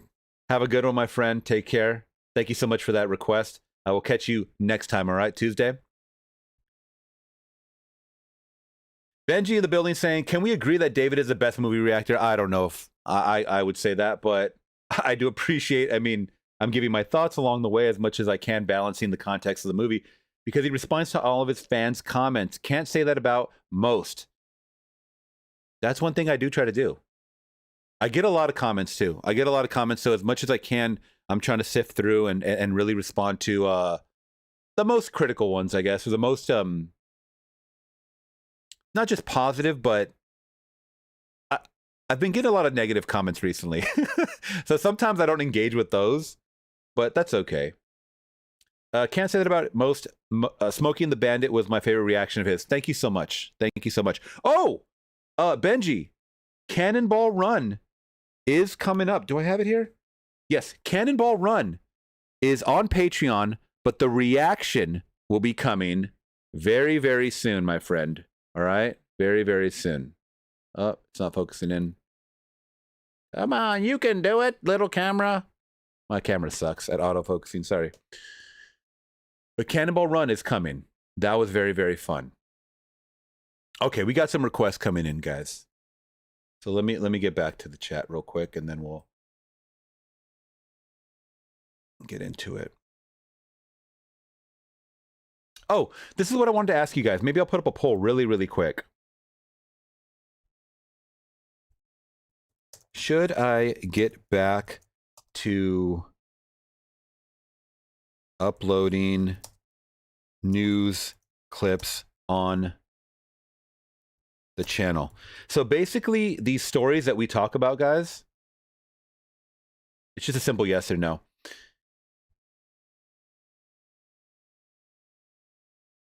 Right? Or did I do this wrong or not? Oh, it's under the... Oh, I did it wrong.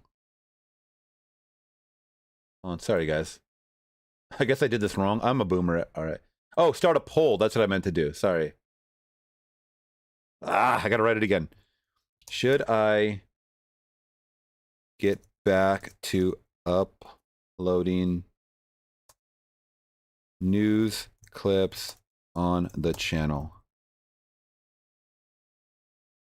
Okay. Yes or no in the chat, guys, because a lot of these stories that we talk about, like the Anthony Anderson one, or like movie news and stuff like that, should I go back to uploading it? Because a lot of these streams are getting blocked, unfortunately, because of the music. So you guys are like, oh, I missed out. I didn't get any, chance to.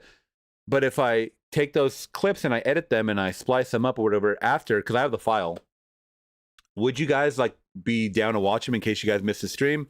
Let me know, yes or no. A lot of people are here for only the reactions, and I totally get that, but there's a lot of you guys that are here for my commentary on other questions, like what do I think about the Cliff Booth thing or whatever,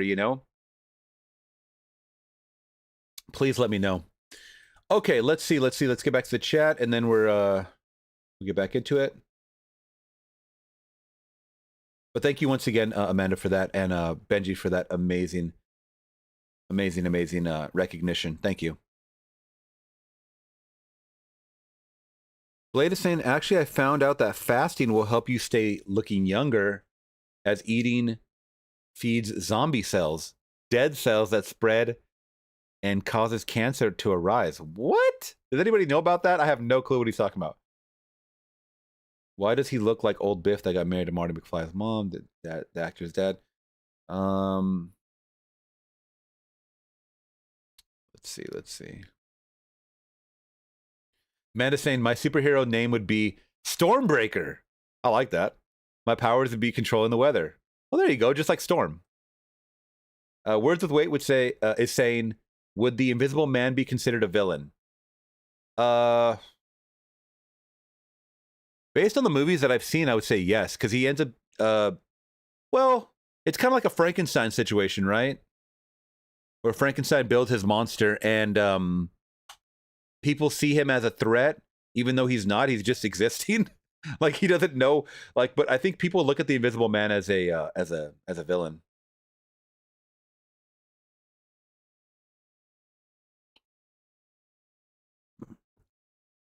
Lights match, it burns, it burns. You're funny.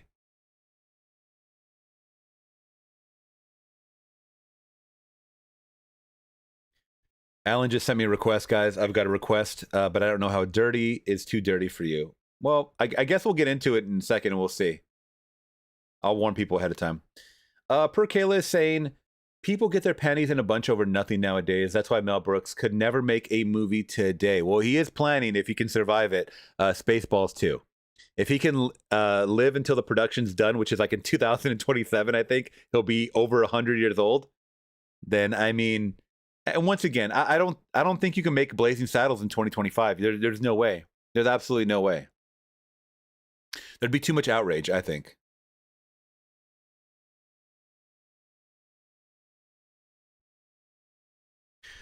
All right, let's do this No Sleep Till Brooklyn. Sebastian, thank you so much. No sleep till Brooklyn, Brooklyn, Brooklyn. Love this, by the way. This I might have to put up a little, yeah, we'll do reaction cam. Sometimes if you do it small enough, sometimes I got to put stupid text over it. That's what I've been having to do, guys, is put dumb text over everything. You guys know that for the most part. Let's see. I'll just put fair use reaction.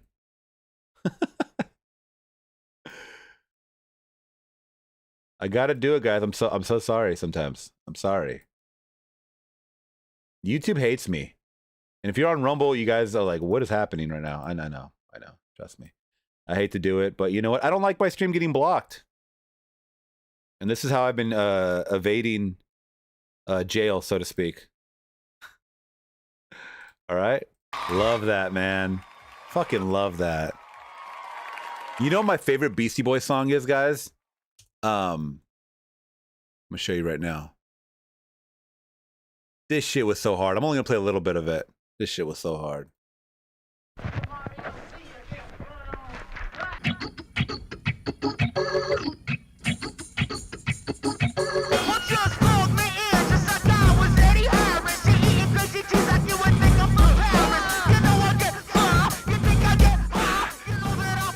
I'ma tell you all why, so tell me who are you missing? Maybe I'm missing the reason that you smile in the world. And so listen, in my head I just wanna take 'em down. Imagination said, listen, I'm gonna shake 'em down. Let it flow like a mudslide. Oh, when I get on, I like a vibe and glide. I got depth of perception in my texture. Get raps at my magical direction. So what you want? I get the money with the money that you want. I said, where'd you get the information from? You think that you can find where revelation comes? You can't front on that.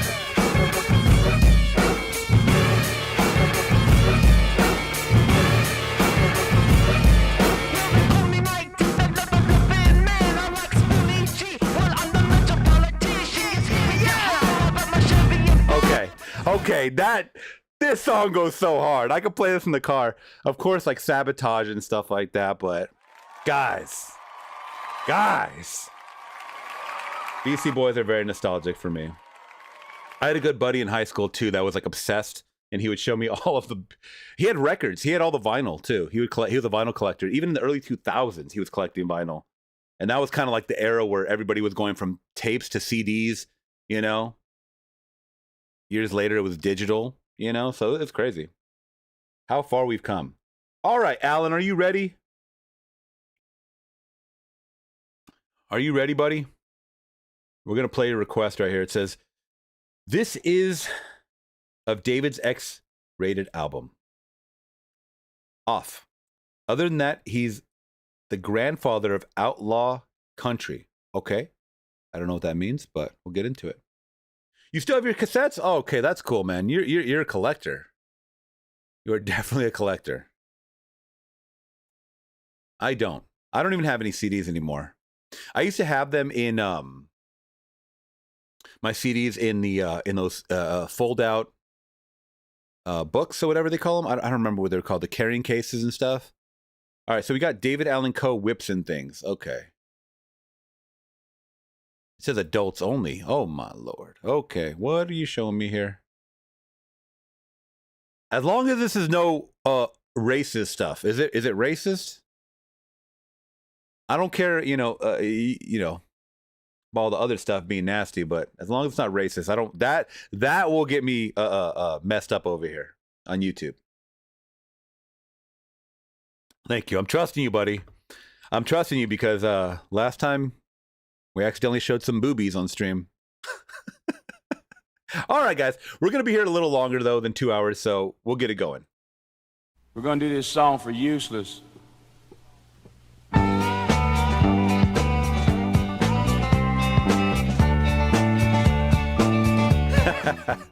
Oh, I was in the whips and things, she was in the pain, and I would beat her black and blue when she called me names. Chained her to the basement wall where she went insane, and I was in the whips and things, she was in the pain. Oh, finger fucking Sally worked at Kelly's bar. She showed me her titties, Ronnie Murphy's car. She was the first lady to let me go that far. Finger fucking Sally down at Kelly's bar. And pussy eating Pamela went to Elliott High. Pussy eating Pamela. That's funny. Caught her in the bathroom, I thought she would die. Eating Susan's pussy, licked that sucker dry. Pussy eating Pamela went to Elliott High. Oh, suck 'em silly Shirley came out after dark. She would give us head jobs in Centennial Park. All the girls would snub her, said she was a narc. Suck 'em silly Shirley from Centennial Park. Yes, good old Bloody Mary's on the rag again. Pussy eating Pamela's got blood on her chin. Ooh. Suck 'em silly Shirley got caught after dark. Finger fucking Sally in Centennial Park. Now pussy eating Pamela in the county jail. Suck 'em silly Shirley left town on a rail. They sent Bloody Mary to the pen for life. And finger fucking Sally, she became my wife. And I was in the whips and things, she was in the pain, and I would beat her black and blue when she called Wow. names. Chained her to the basement wall where she went insane, and I was in the whips and things, she was in the pain. Oh, finger fucking Sally worked at Kelly's bar. She showed me her titties in Ronnie Murphy's car. She was the first lady to let me go that far. Finger fucking Sally down at Kelly's bar. And pussy eating Pamela went to Elliott High. Caught her in the bathroom, I thought she would die. Eating Susan's pussy, licked that sucker dry. Pussy eating Pamela went to Elliott High. Oh, suck 'em silly Shirley came out after. How much longer does that? This reminds me of 99 bottles of beer on the wall, 99 bottles of beer. He's just repeating the same thing over and over, but adding to the story a little more. She would give us head jobs in Centennial Park. All the girls would snub her, said she was a narc. Suck 'em silly Shirley from Centennial Park. Yes, good old Bloody Marys on the rag again. Pussy-eating Pamela got blood on her chin. Suck 'em silly Shirley got caught after dark. Finger fucking Sally in Centennial Park. Now pussy-eating Pamela in the county jail.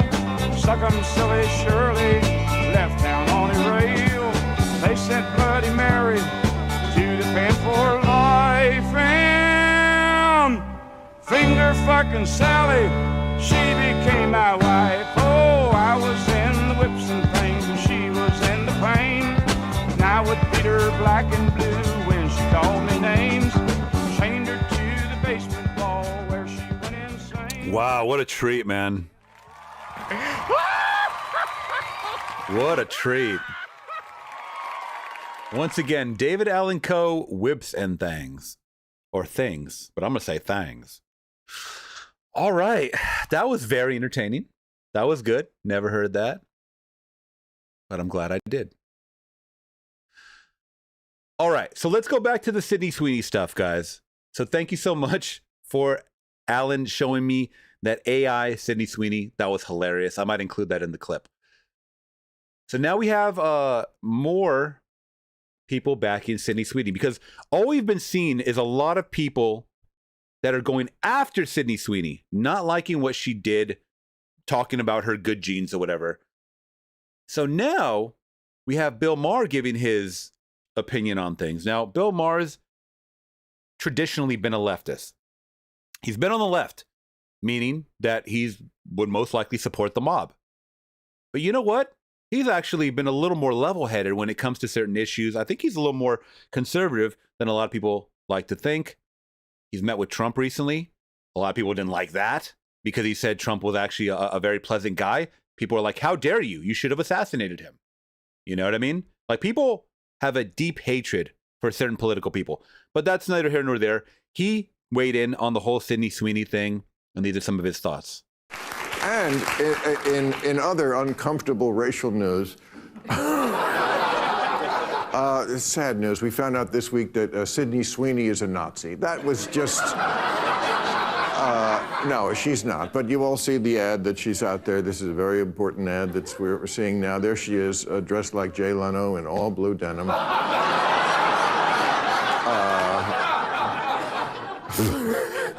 And she talks about the fact... And you can tell, too, that he's just like, really? This is the fucking headline of the week, guys? My dad used to watch a lot of Bill Maher. He probably doesn't anymore because of his views now. But, you know, I can't believe these are headline stories, guys. Come on, there's other things to talk about. And she talks about the fact that she has blue eyes, and then she says, I have great genes, you know, because she's wearing jeans. But according to the woke people, this means that she's a white supremacist. It also doesn't help that her bra size is 36 KKK. Now that's fucking funny. That is fucking funny. Come on, y'all have to admit that was a good one.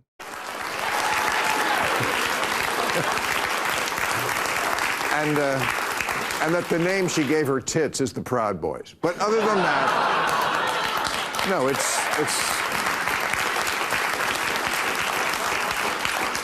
I will say this, they should have been aware when they wrote this ad that this is what some people were going to think. I don't think they did it on purpose, but I also think it's pretty funny that all the online social justice girls are like, it's racist. There's no such thing as good genes. Right, and then you go on Tinder and swipe left on every bald guy. I mean, yeah, this is America. This is the America that we live in now. Bunch of contradictions. Okay, so that's just one. So now American Eagle has issued a statement. Not an apology, a statement. And a lot of people aren't happy about this. Sydney Sweeney has great genes because that was the most talked about. That was a huge campaign, right? Is and always was about the genes. Her genes, her story. We'll continue to celebrate how everyone wears their American Eagle jeans with confidence their way. Great jeans look good on everyone. Short, sweet, concise, and to the fucking point. They did not bow down or kowtow to any mob. And that's what I love about this statement. I absolutely love this statement. They doubled down, so to speak. You know, they stayed true to what they believed. Do I think they were trying to be malicious? No. Do I think Sydney Sweeney was trying to be malicious? No. Do I think this kind of campaigning has gone on for centuries? Absolutely. Maybe not centuries, but for the 21st century? Yes, absolutely. 1000%. Stop trying to make it some other shit. Now, just a couple of days ago, it was released. Okay, we can't get her on the blue jeans shit, right? We can't get her on the blue jeans, guys. So what do we have to do? We have to dig deeper. What can we find from Sydney Sweeney? Okay, she's attractive. That's hard to deflect from. Let's see what we can get out of the pocket. Let's see what we can get. Sydney Sweeney is trending after BuzzFeed reported that she is registered as a Republican in Florida since 2024. Oh my God. Now, you go from the race card to the political race card. Now she is a Republican. Is it worse to be a Republican than a racist or vice versa in today's society? I don't really know. But the fact that they're pulling out all the stops on this girl, this is long-winded. We're getting fatigue. Leave her the fuck alone. She's an actress that was hired for a gig. And that's it. Because you don't align with her political beliefs or the fact that she's pretty or the fact that you just may not look like her, why are you scared of that? Why are you afraid of that? To my knowledge, she has never said a racist thing or done a racist thing or done an offensive thing other than simply fucking exist. But I have noticed that most of the people that don't align with her more recently, because this just happened when the ad happened, they are ugly as shit. Through and through, inside and out. Now, is that a coincidence? It's not for me to say. It's not for me to say. And now, more footage has come out of her on the shooting range, which a lot of people don't like. A lot of people don't support the Second Amendment. So here we go. We got some more Sydney Sweeney being a Nazi, apparently. Did not expect this for your first day. Hey, eyes up here.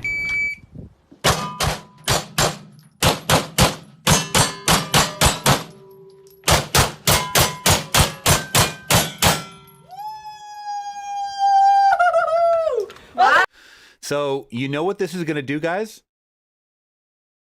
And I'm talking specifically to the gentlemen, the men. Men were not part of this whole jeans thing as far as like part of the conversation because we didn't give a fuck about it. We didn't give a fuck. We were not the ones that were offended by this. All women were. You notice I saw 90% women replying to the whole jean ad, right? Guess what? This is going to get men supporting her even more. The fact that you have a woman handling a weapon like this is a turn on for a lot of men. Okay? Has nothing to do with alpha maleness or whatever. But men want a strong woman. Men look up to strong women. Yeah, Alan said it. This just makes me like her even more. She's not a pushover. She's not frail. She supports the Second Amendment. I don't know what there is to hate about this woman, once again. I haven't been to the range myself in a long time. Because of this, I want to go back. I'm not going to lie. This is sexy. This is strong. This is empowering. This is what feminism should look like. To me, this is what feminism should look like. You want to be equal? Get the fuck on that shooting range and show me what you got. Show me what you got. Because at the end of the day, when you're with somebody, you guys are a unit. Whether that's with a family or without a family, you guys should be protectors of each other at all times through sickness and health.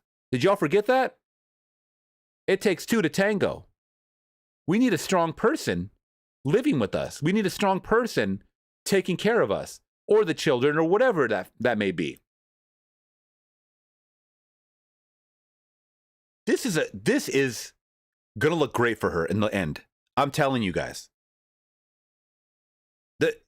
I don't know the outrage of this yet, but we'll see. Time 9:21. Oh my God, girl! Was it your first good. time? That was really good. You're going dog nuts. I mean, Ready, girl? Yes.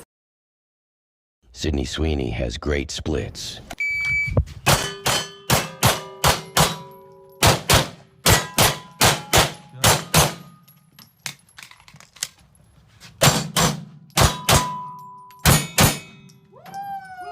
Those last two shots on top of each other. You see what I did there, right? Pretty good. I'd be really proud if I were you. Yeah. for your first day, that's pretty good. Thank you. Where do you want to go? And I know people are seething at the fucking just frothing at the mouth, just like, how dare you, bitch. You're doing everything that we can't. You're looking hot. You're successful. You're shooting guns. You're a protector. Guys, I'm telling you, man. I'm telling you. Yes, but what is the accuracy? Come on. It's her first day. They just announced that it was her first day. It doesn't matter. None of that shit matters. She'll get better, okay? Oh, that's cool. Cool. Thank you, Sydney. Nice, of course. Thank you. I'm going to be honest with you guys. I never gave a fuck about Sydney Sweeney until this Gene ad. Now, I want to watch all her old stuff. I want to support her more. Now, think of all of the other people that thought exactly the way that I did, that didn't know anything about her. I only keep up with certain people because of the news, because I have to. The news cycle is ever changing every day. You got to keep up with the newest, hottest thing, right? Now I want to support her work. Now I want to go check out how her acting is. You know, I've seen her in some movies, obviously. I know she's big on Euphoria. Did I ever watch Euphoria? No. Why would I? I'm a 40-year-old man and it's about teenagers. Why the fuck would I watch that? No, unless you're a creep. But now I want to watch her movies. Like, I know she came out with one of, it was a horror movie, I think last year. Immaculate, I believe it was called. So things that I missed, now I want to support her more. So thank you, Mob. You've just done the reverse effect. Now you've got her more supporters, I think. Me personally. You guys let me know your thoughts. And that's kind of what's been happening. I think it's been backfiring on a lot of them. And I love that. I love to see that. We don't need to live in a world of destruction, man. Stop it. Yeah. All right, let's check out. Let's see. Here we go. Here we go. We got another one from Alan Russ. Here's David Allen Coe's biggest hit. Okay, let's check this out. All right, we got some more. We got some more from the nasty man. By the way, I'll be here for a little bit longer, guys, just taking your requests. I'm going to check out the news cycle in 1 second to see if anything broke that we could talk about. All right, so we have, what is this? I missed the song. You Never Even Called Me By My Name. David Allen Coe, 1978, South Carolina concert. Let's go. So the guy called me a hippie, and I looked at him and I said, you know, mister, it was all that I could do to keep from crying. Sometimes it seems so useless to remain. You don't have to call me darling, darling. You never even called me by my name. And you don't have to call me Waylon Jennings. And you don't have to call me Charlie Pride.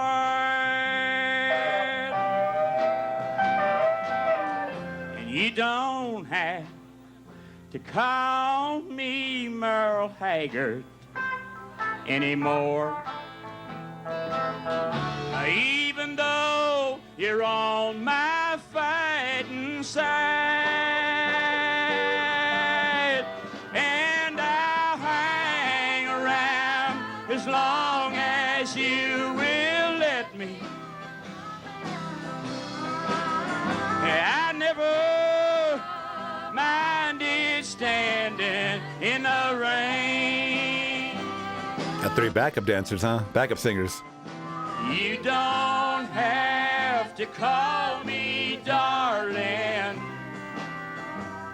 darling. You never even called me by my name.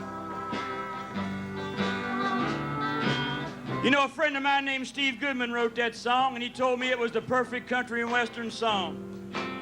I wrote him back a letter and I told him it was not the perfect country and western song because he hadn't said anything at all about mama,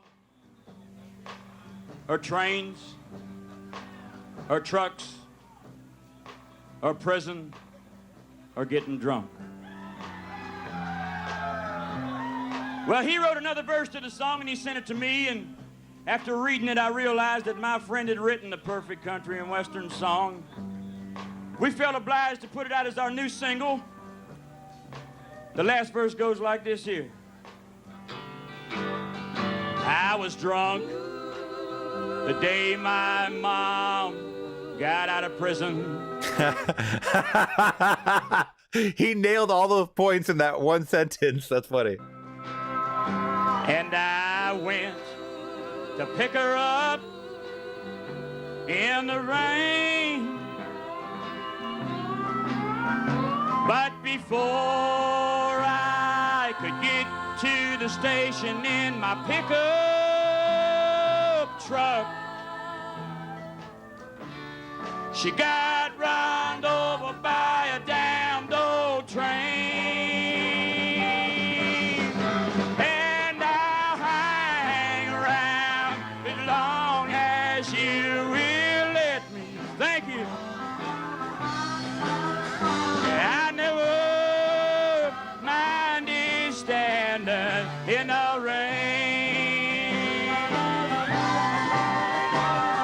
You don't have to call me darling, darling.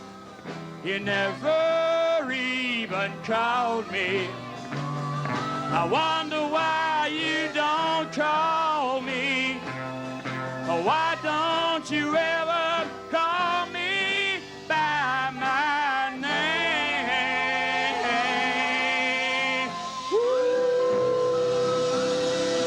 David Allan Coe, man. There you go. Very good. Very good. And that's where we're going to end it, guys. That's where we're going to end it. I thank you guys so much for joining me on another live stream. Happy Sunday. Got to prepare for the next week, guys. Got another week. And it's August. Happy August, by the way. If you guys haven't joined the Patreon, we do Patreon picks, meaning that you guys pick the movies that I get to watch. I just announced the winners. I uploaded them to my channel on YouTube so you guys can check out what you're missing in case you guys aren't part of the Patreon. So please check that out. Consider subscribing today if you guys haven't. And thank you to everybody that joined in that is new to the chat. All right, that being said, thank you so much, Alan, for all the donations. Sebastian, Blade, I don't think he's here anymore. And everybody in between. I'll see you guys in the next one. I'm gone. Peace.